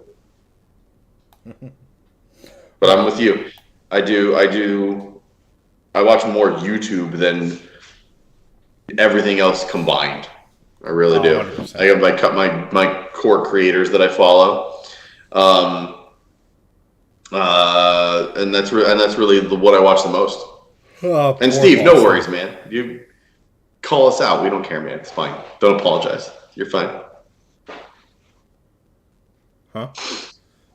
Steve said, well, I'll take that back and apologize for my last comment. It was just like, just call us out. We don't care. Call us out for anything. Yeah. Pull out game, not paying attention to comments, call us out. We don't care. I literally don't. I've been on the internet for 10 years now. My skin is so thick, it's basically the size of a tree trunk. I don't care. You're fine. Yeah. It's all good, man. And not for nothing, for whatever reason, my multi-stream chat isn't working, so I apologize. That's why. Maybe that's why we're just missing that comment. Because it's not in the... here we go. Let's see if the multi-stream works. But yeah, remember that brain fog I was talking about? Yeah. That's I was like, we're streaming and I'm just focused on chat. And I was like, right, the 2 other platforms. Should probably check and see if anyone commented on Twitch. Oh, Christopher Recupero says, "Go Bruins!" Oh, brutal, man! You had a bad postseason. You had the best regular season, and then just the shittiest postseason. Man, that's got to be a tough pill to swallow. Though, I'll be honest, it's probably not that much of a tough pill to swallow, considering the Panthers are running roughshod over the entire Eastern Conference right now. They beat the Bruins in 7, which is actually looking more impressive considering that they steamrolled the Leafs and now they're up 2-0 on the Canes. So, it'll be on. And I actually looked back at it. Sorry, random hockey tangent for those watching. I actually looked back. The Panthers won the President's Trophy last year. I forgot about that. I've been telling you. Like, they were an 8 seed, but they were the 1 seed last year. Yeah, it was just like... And then I realized when I saw it, I think you mentioned it the same day, I was just like, wait a second. They're a year removed from being the best team in the NHL in the regular season. So their run right now with most of their core is not exactly that big a surprise. Especially when they traded Jonathan Huberdeau for Matthew Tkachuk, which I think is a great trade. Matthew Tkachuk is an amazing player and a better leader than Huberdeau is. So... or Huberdeau, I forgot, I don't know how to pronounce it. But either way, it's been a very interesting postseason, and I am so sorry for your Bruins fandom this postseason. Though I'm not that sorry because I'm a Devils fan, and I'm not a big Bruins fan, as I'm sure Chad is not either, as he's a Rangers fan.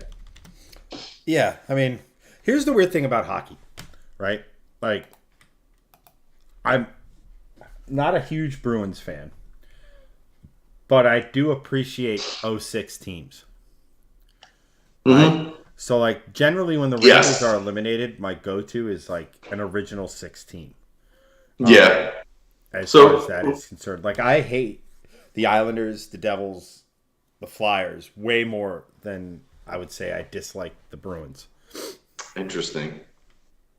Who are the original 6 again, just for those watching? It's Bruins, Rangers, Blackhawks, correct, Habs, Leafs,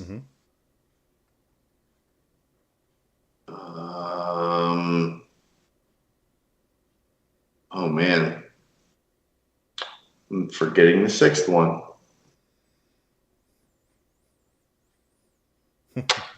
I don't remember. What is it? You know. Red Wings. Red Wings. Thank you. Yeah.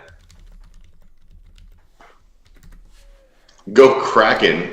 Kraken's interesting. I have family in Seattle. I'm a Seahawks fan. But like, yeah, very, very interesting team. That second year in the league, they make the playoffs and win around and beat the defending champions. Pretty crazy. I thought we were going to have another Vegas Golden Knights scenario where the expansion team within the first year or two goes into the finals. They looked really good. That's how to be successful in the NHL. It's just not exist 3 years ago. Apparently. Yeah. Hey. Chad, where the fresh hell are our hats? I don't know. You didn't order one. I don't know where to. Could you imagine my confusion, let alone poor Steve over here? Yeah, no, I need to follow up because I ordered it and I haven't heard anything, so I don't know if I ordered it incorrectly. But I will follow up this week and double check. It's just been a little crazy on this end. Yeah. But now that Carlisle's done, and we're entering the summer sort of lull, I can sort of focus on that. So I only have 2 hat orders. For those that are in the supporter group on Facebook, I only have Steve and Charlie. So if you did order one, please message me and I will get your order in. Justin, I thought you wanted one, but I'm not sure if I have an order from you. So please get in touch and we'll figure it out. Yes, and then Oh, and also, yes, blame Canada. They're not even a real country anyway. Hashtag South Park movie. to paraphrase, I think it was Robin Williams. They're the loft apartment over a really good party. Yes, very accurate. Yes, Doug, I know. Yes, I brought the stickers and then forgot to hand them out, so my bad. Motherfuck. Yeah, I'm tired tonight. I'm exhausted. I don't know about you guys. So How long have we been on Facebook? I don't have a counter like I usually do. Usually I have we've been on for X long on Facebook back end. I don't see that anymore. an hour and 36 minutes. Not one of our marathon, nearly 3-hour streams tonight, unfortunately. Oh my God. Yeah. Maybe we'll do a 3-hour stream once we hit the lottery and can go buy whatever the hell we want. Yeah, I do think once the dust settles from all that, I won't bore you guys with it, but once the dust settles with a lot of the stuff that I have going on, Yeah. I do plan to do some more streaming. I don't know if it's going to be here or if it's going to be more in like the gaming space or whatever. I know I've been planning that for a minute, but then the real world didn't intervene. It ran me over with a fucking 18-wheeler. So I've just been gassed. So, but now that I have a little bit more time, a little bit more of a flexible schedule, might be able to hang out and do something a little different. Yes. Play some games, maybe, live stream, like maybe if I can, like live stream some, like a trip to Blue Sky or something like that. Like there's a bunch of different stuff. Nick, I see your comment. I believe the hats are supporter exclusives, Greg, right?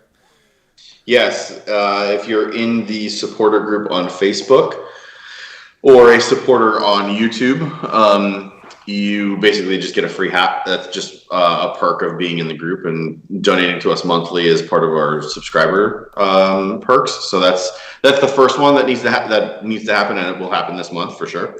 And by this month, I mean into June, because obviously if I would get them all done now, then they won't be shipped until June. But everyone that wants a hat should have one in June. But that's just the first one. We're hopefully gonna do more like exclusive stuff for the supporters that do donate monthly, outside of Stars, that are part of that group, that help support the stream and Shifting Lanes Garage as a whole, throughout the rest of this year and next year. We do have a Patreon. We don't really use it. We just, the best thing, it's a platform that we just don't use. So we have one, but we also do have a PayPal. Yes, but the best way to kind of do it is just to donate here or just be part of that Facebook group.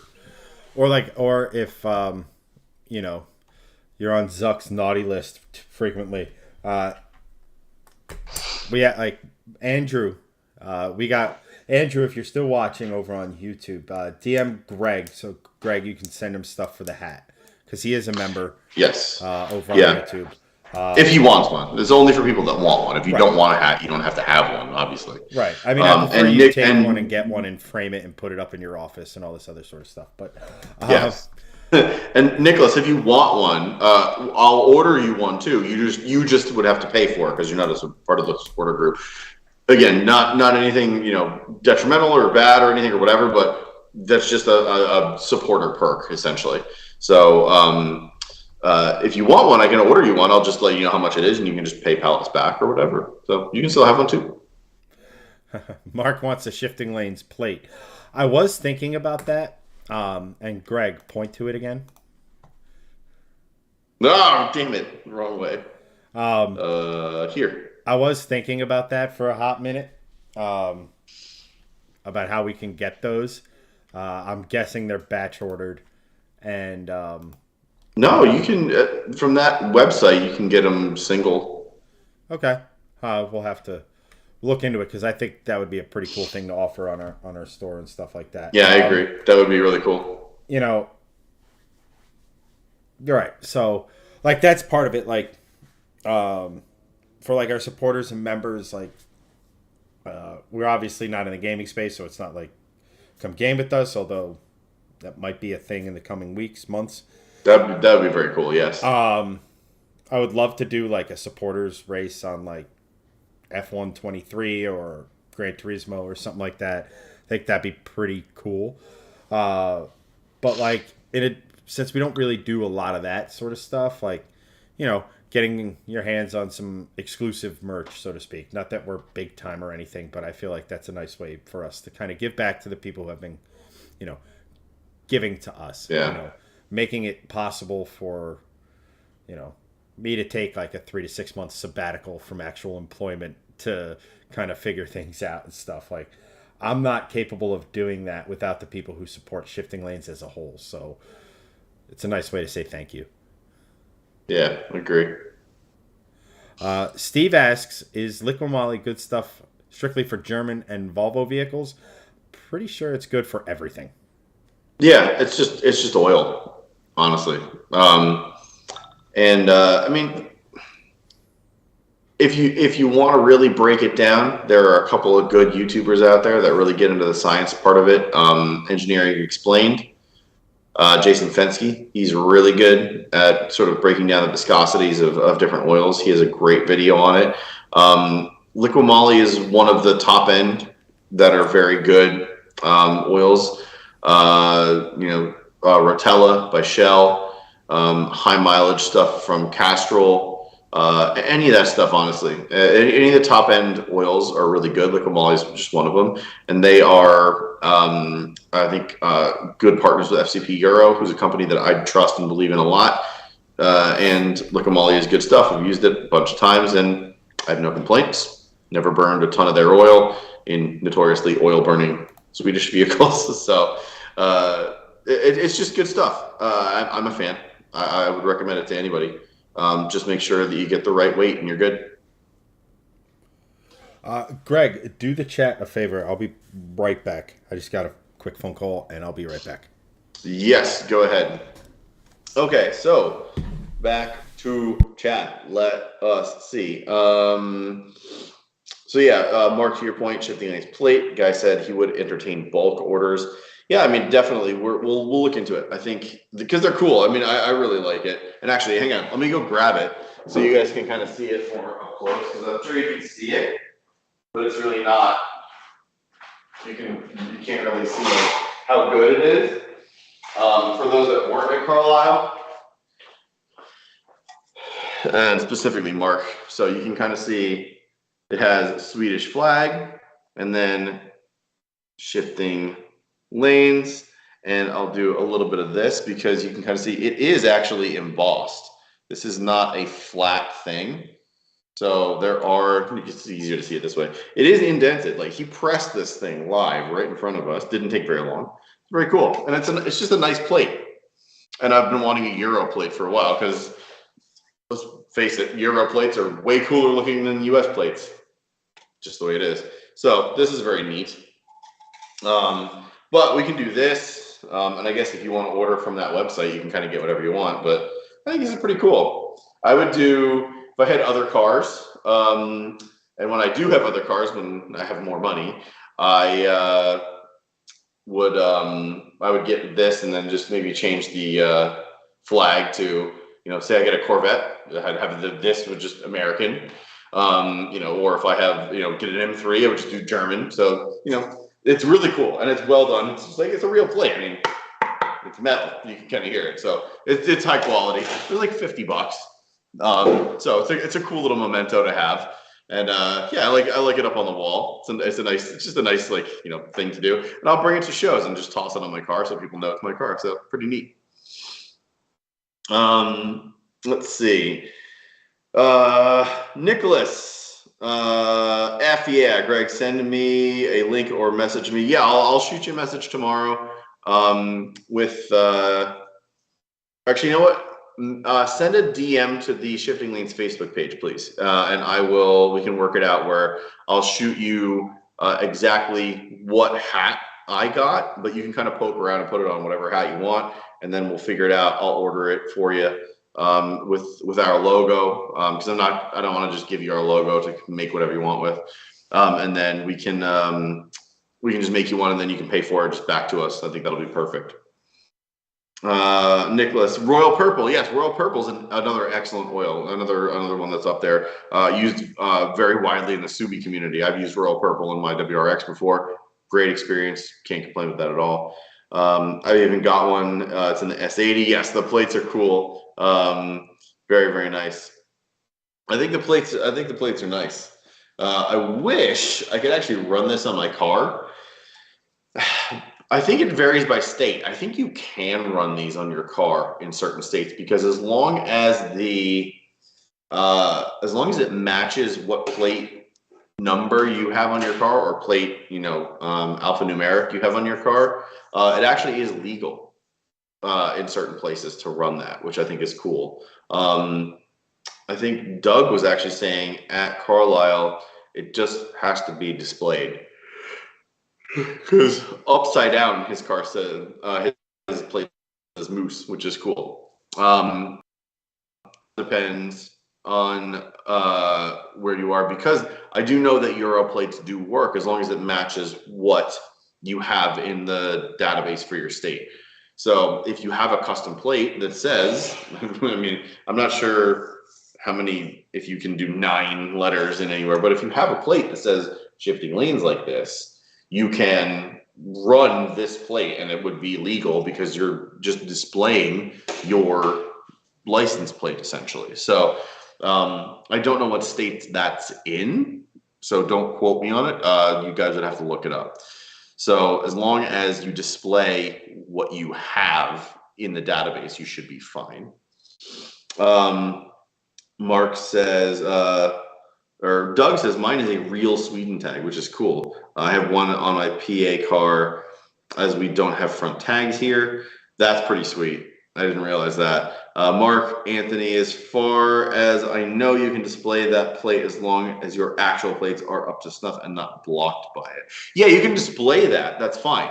But if you're going to run this in lieu of your other U.S. plates, that you cannot do, unless it matches what your U.S. plates say. Then I think it's legal. But again, I think that also depends on state.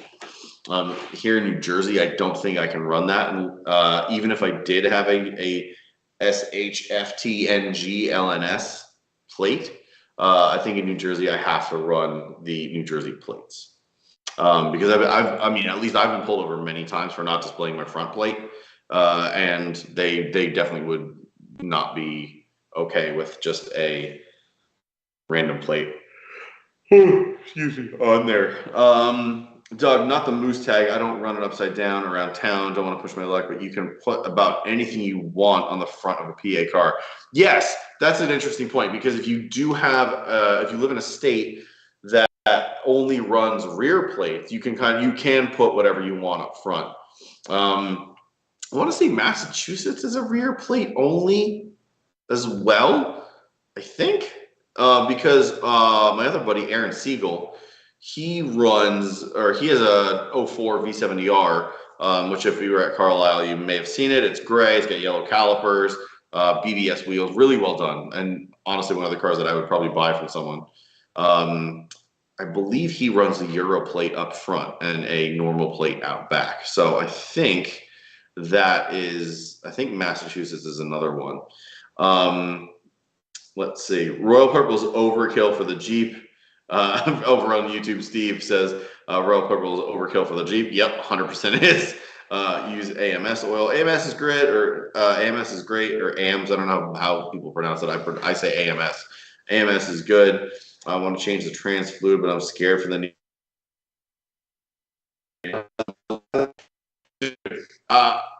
Changing trans oil is, I mean, trans oil. Most companies say lifetime.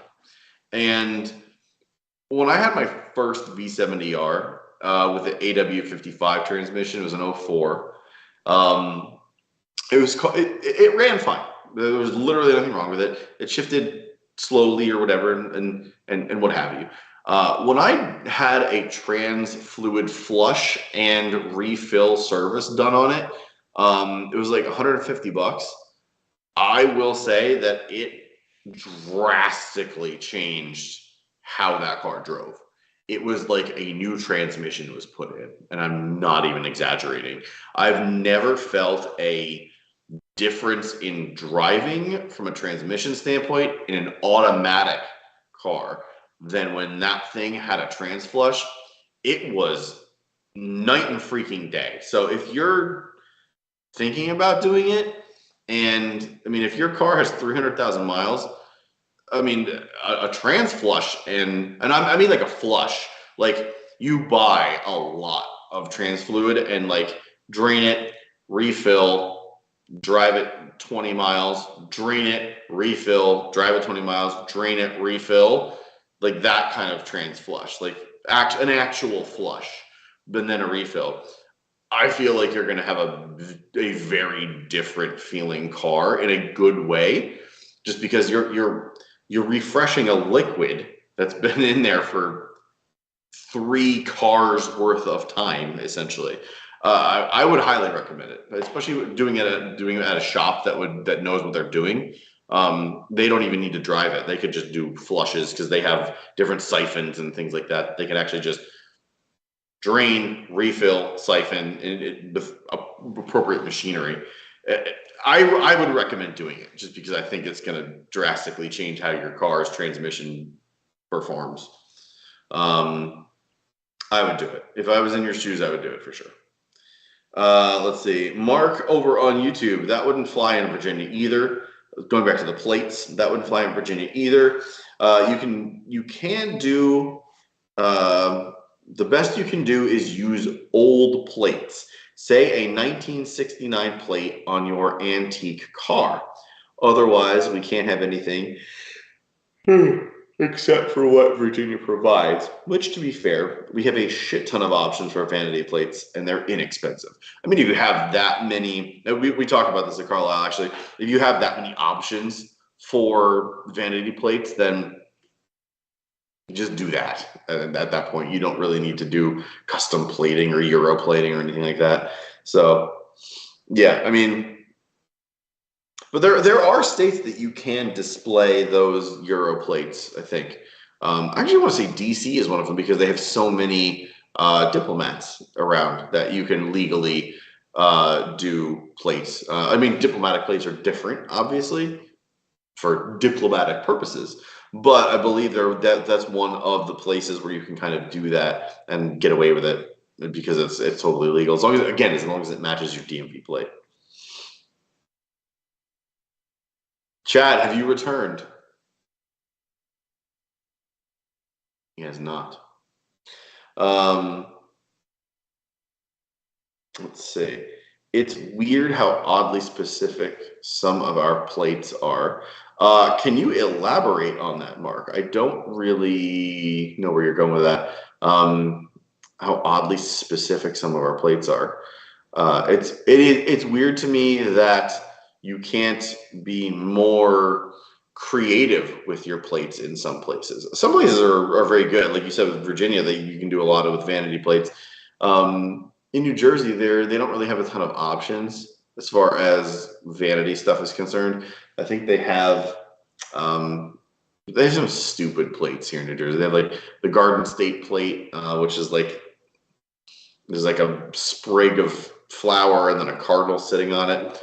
It's kind of dumb looking, honestly, in my opinion. Then there's just your general yellow jersey plate. It's kind of annoying. It's, it's ugly. It's not the best looking thing in the world. Some of the best looking plates in the country are Texas. It's very plain, good block lettering, very just flat design kind of, if you will. It just looks really good. If I were to probably get a plate from anywhere, and if I could get a plate from anywhere, Texas would probably be one of the top 5, just because they look really nice.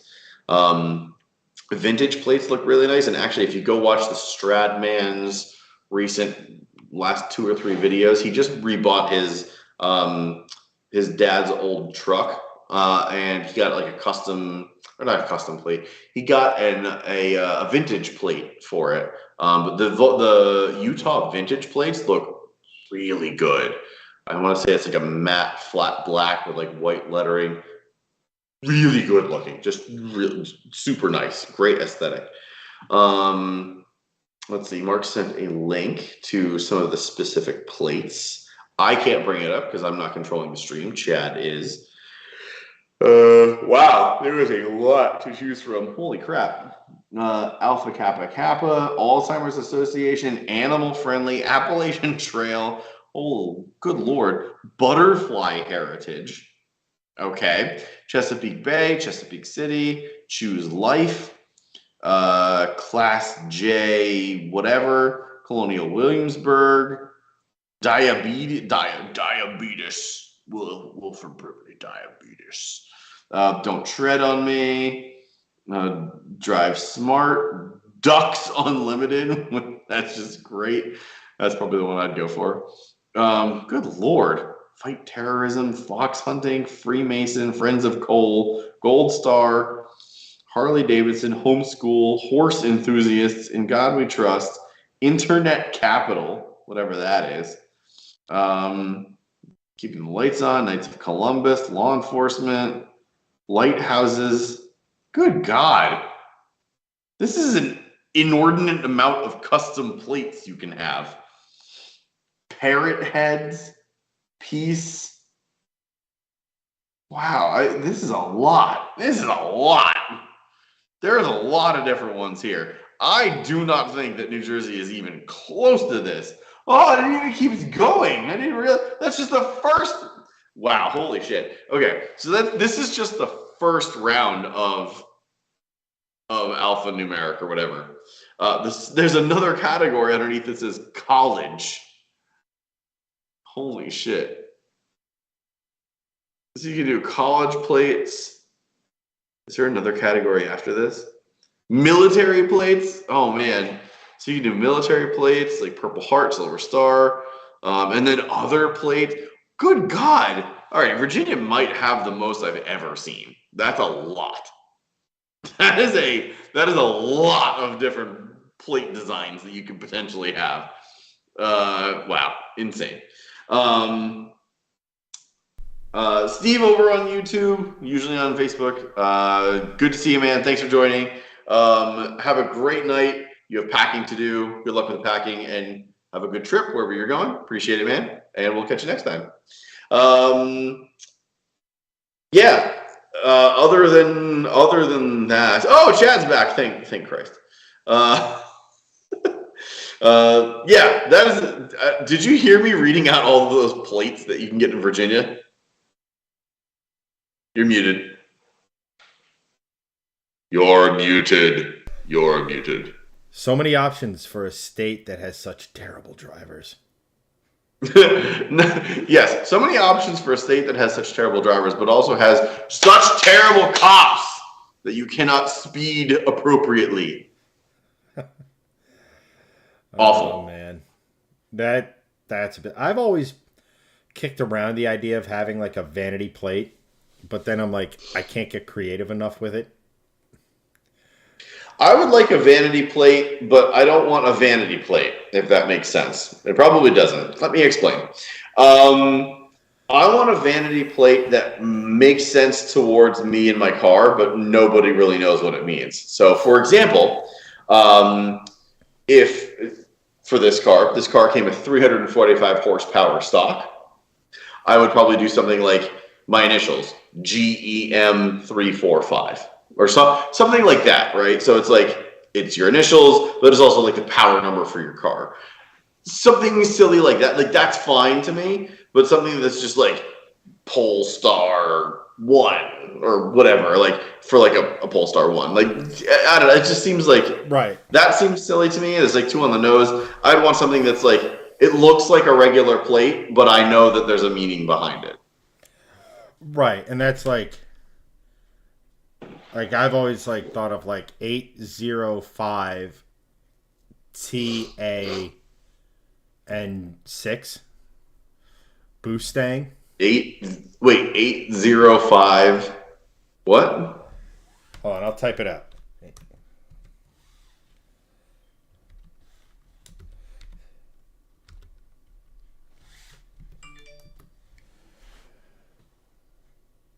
So like it looks like BOSTANG. Okay. But like that's been so I dig that. so overdone that like I wouldn't even want to like bother with it. Like I would just honestly I would just get a vanity plate that said 705. Right. Yeah. Which is fine. I get that. I actually really like what Hansen did with his old Evo. He did I think it was like Evo 9 or something like that, but it was reversed. So the only way you could read it was in the rearview mirror. Right. And it made sense. Like, I think that's cool. I dig that. So something like that would be fine for a vanity plate. Personally, I would do, like, again, if it was my initials and like a power output. So say I had an F-type, I would do G5E5M0. So like GEM 550. But like intersperse it so that it looked like just a normal plate. Yeah. Like, that's a vanity plate that I would enjoy because no one would really know what it means except for me. And that's to me, that's cool. No, like that's it. Like if I was ever get a vanity plate, it would either be just so stupidly simple, like I said, like 705, or 705. I think it was like 652, right? So it looks like a normal license plate, but that's my horsepower and torque or something like that. Right. Exactly. Golly, I can't stop yawning. Yeah, I think it's time to call it. I'm with you. I'm exhausted. Sorry, guys. I gotta go. I gotta get up early anyway. Yeah. So, with that being said, engine codes on plates. That's kind of neat. Yeah, I agree with that, Mark. But at any rate, guys, thank you so much for watching. We actually had a decent amount of viewers on all platforms tonight, so thank you to everyone who tuned in. Big thanks to everyone who donated, whether it be stars or in Super Chat. Appreciate every single one of you, all of our supporters, all that other sort of stuff. But for tonight, guys, that's going to be a wrap. Thank you again so much for watching, and we'll catch you next week. And thank you to everyone that donated. Appreciate it, as always.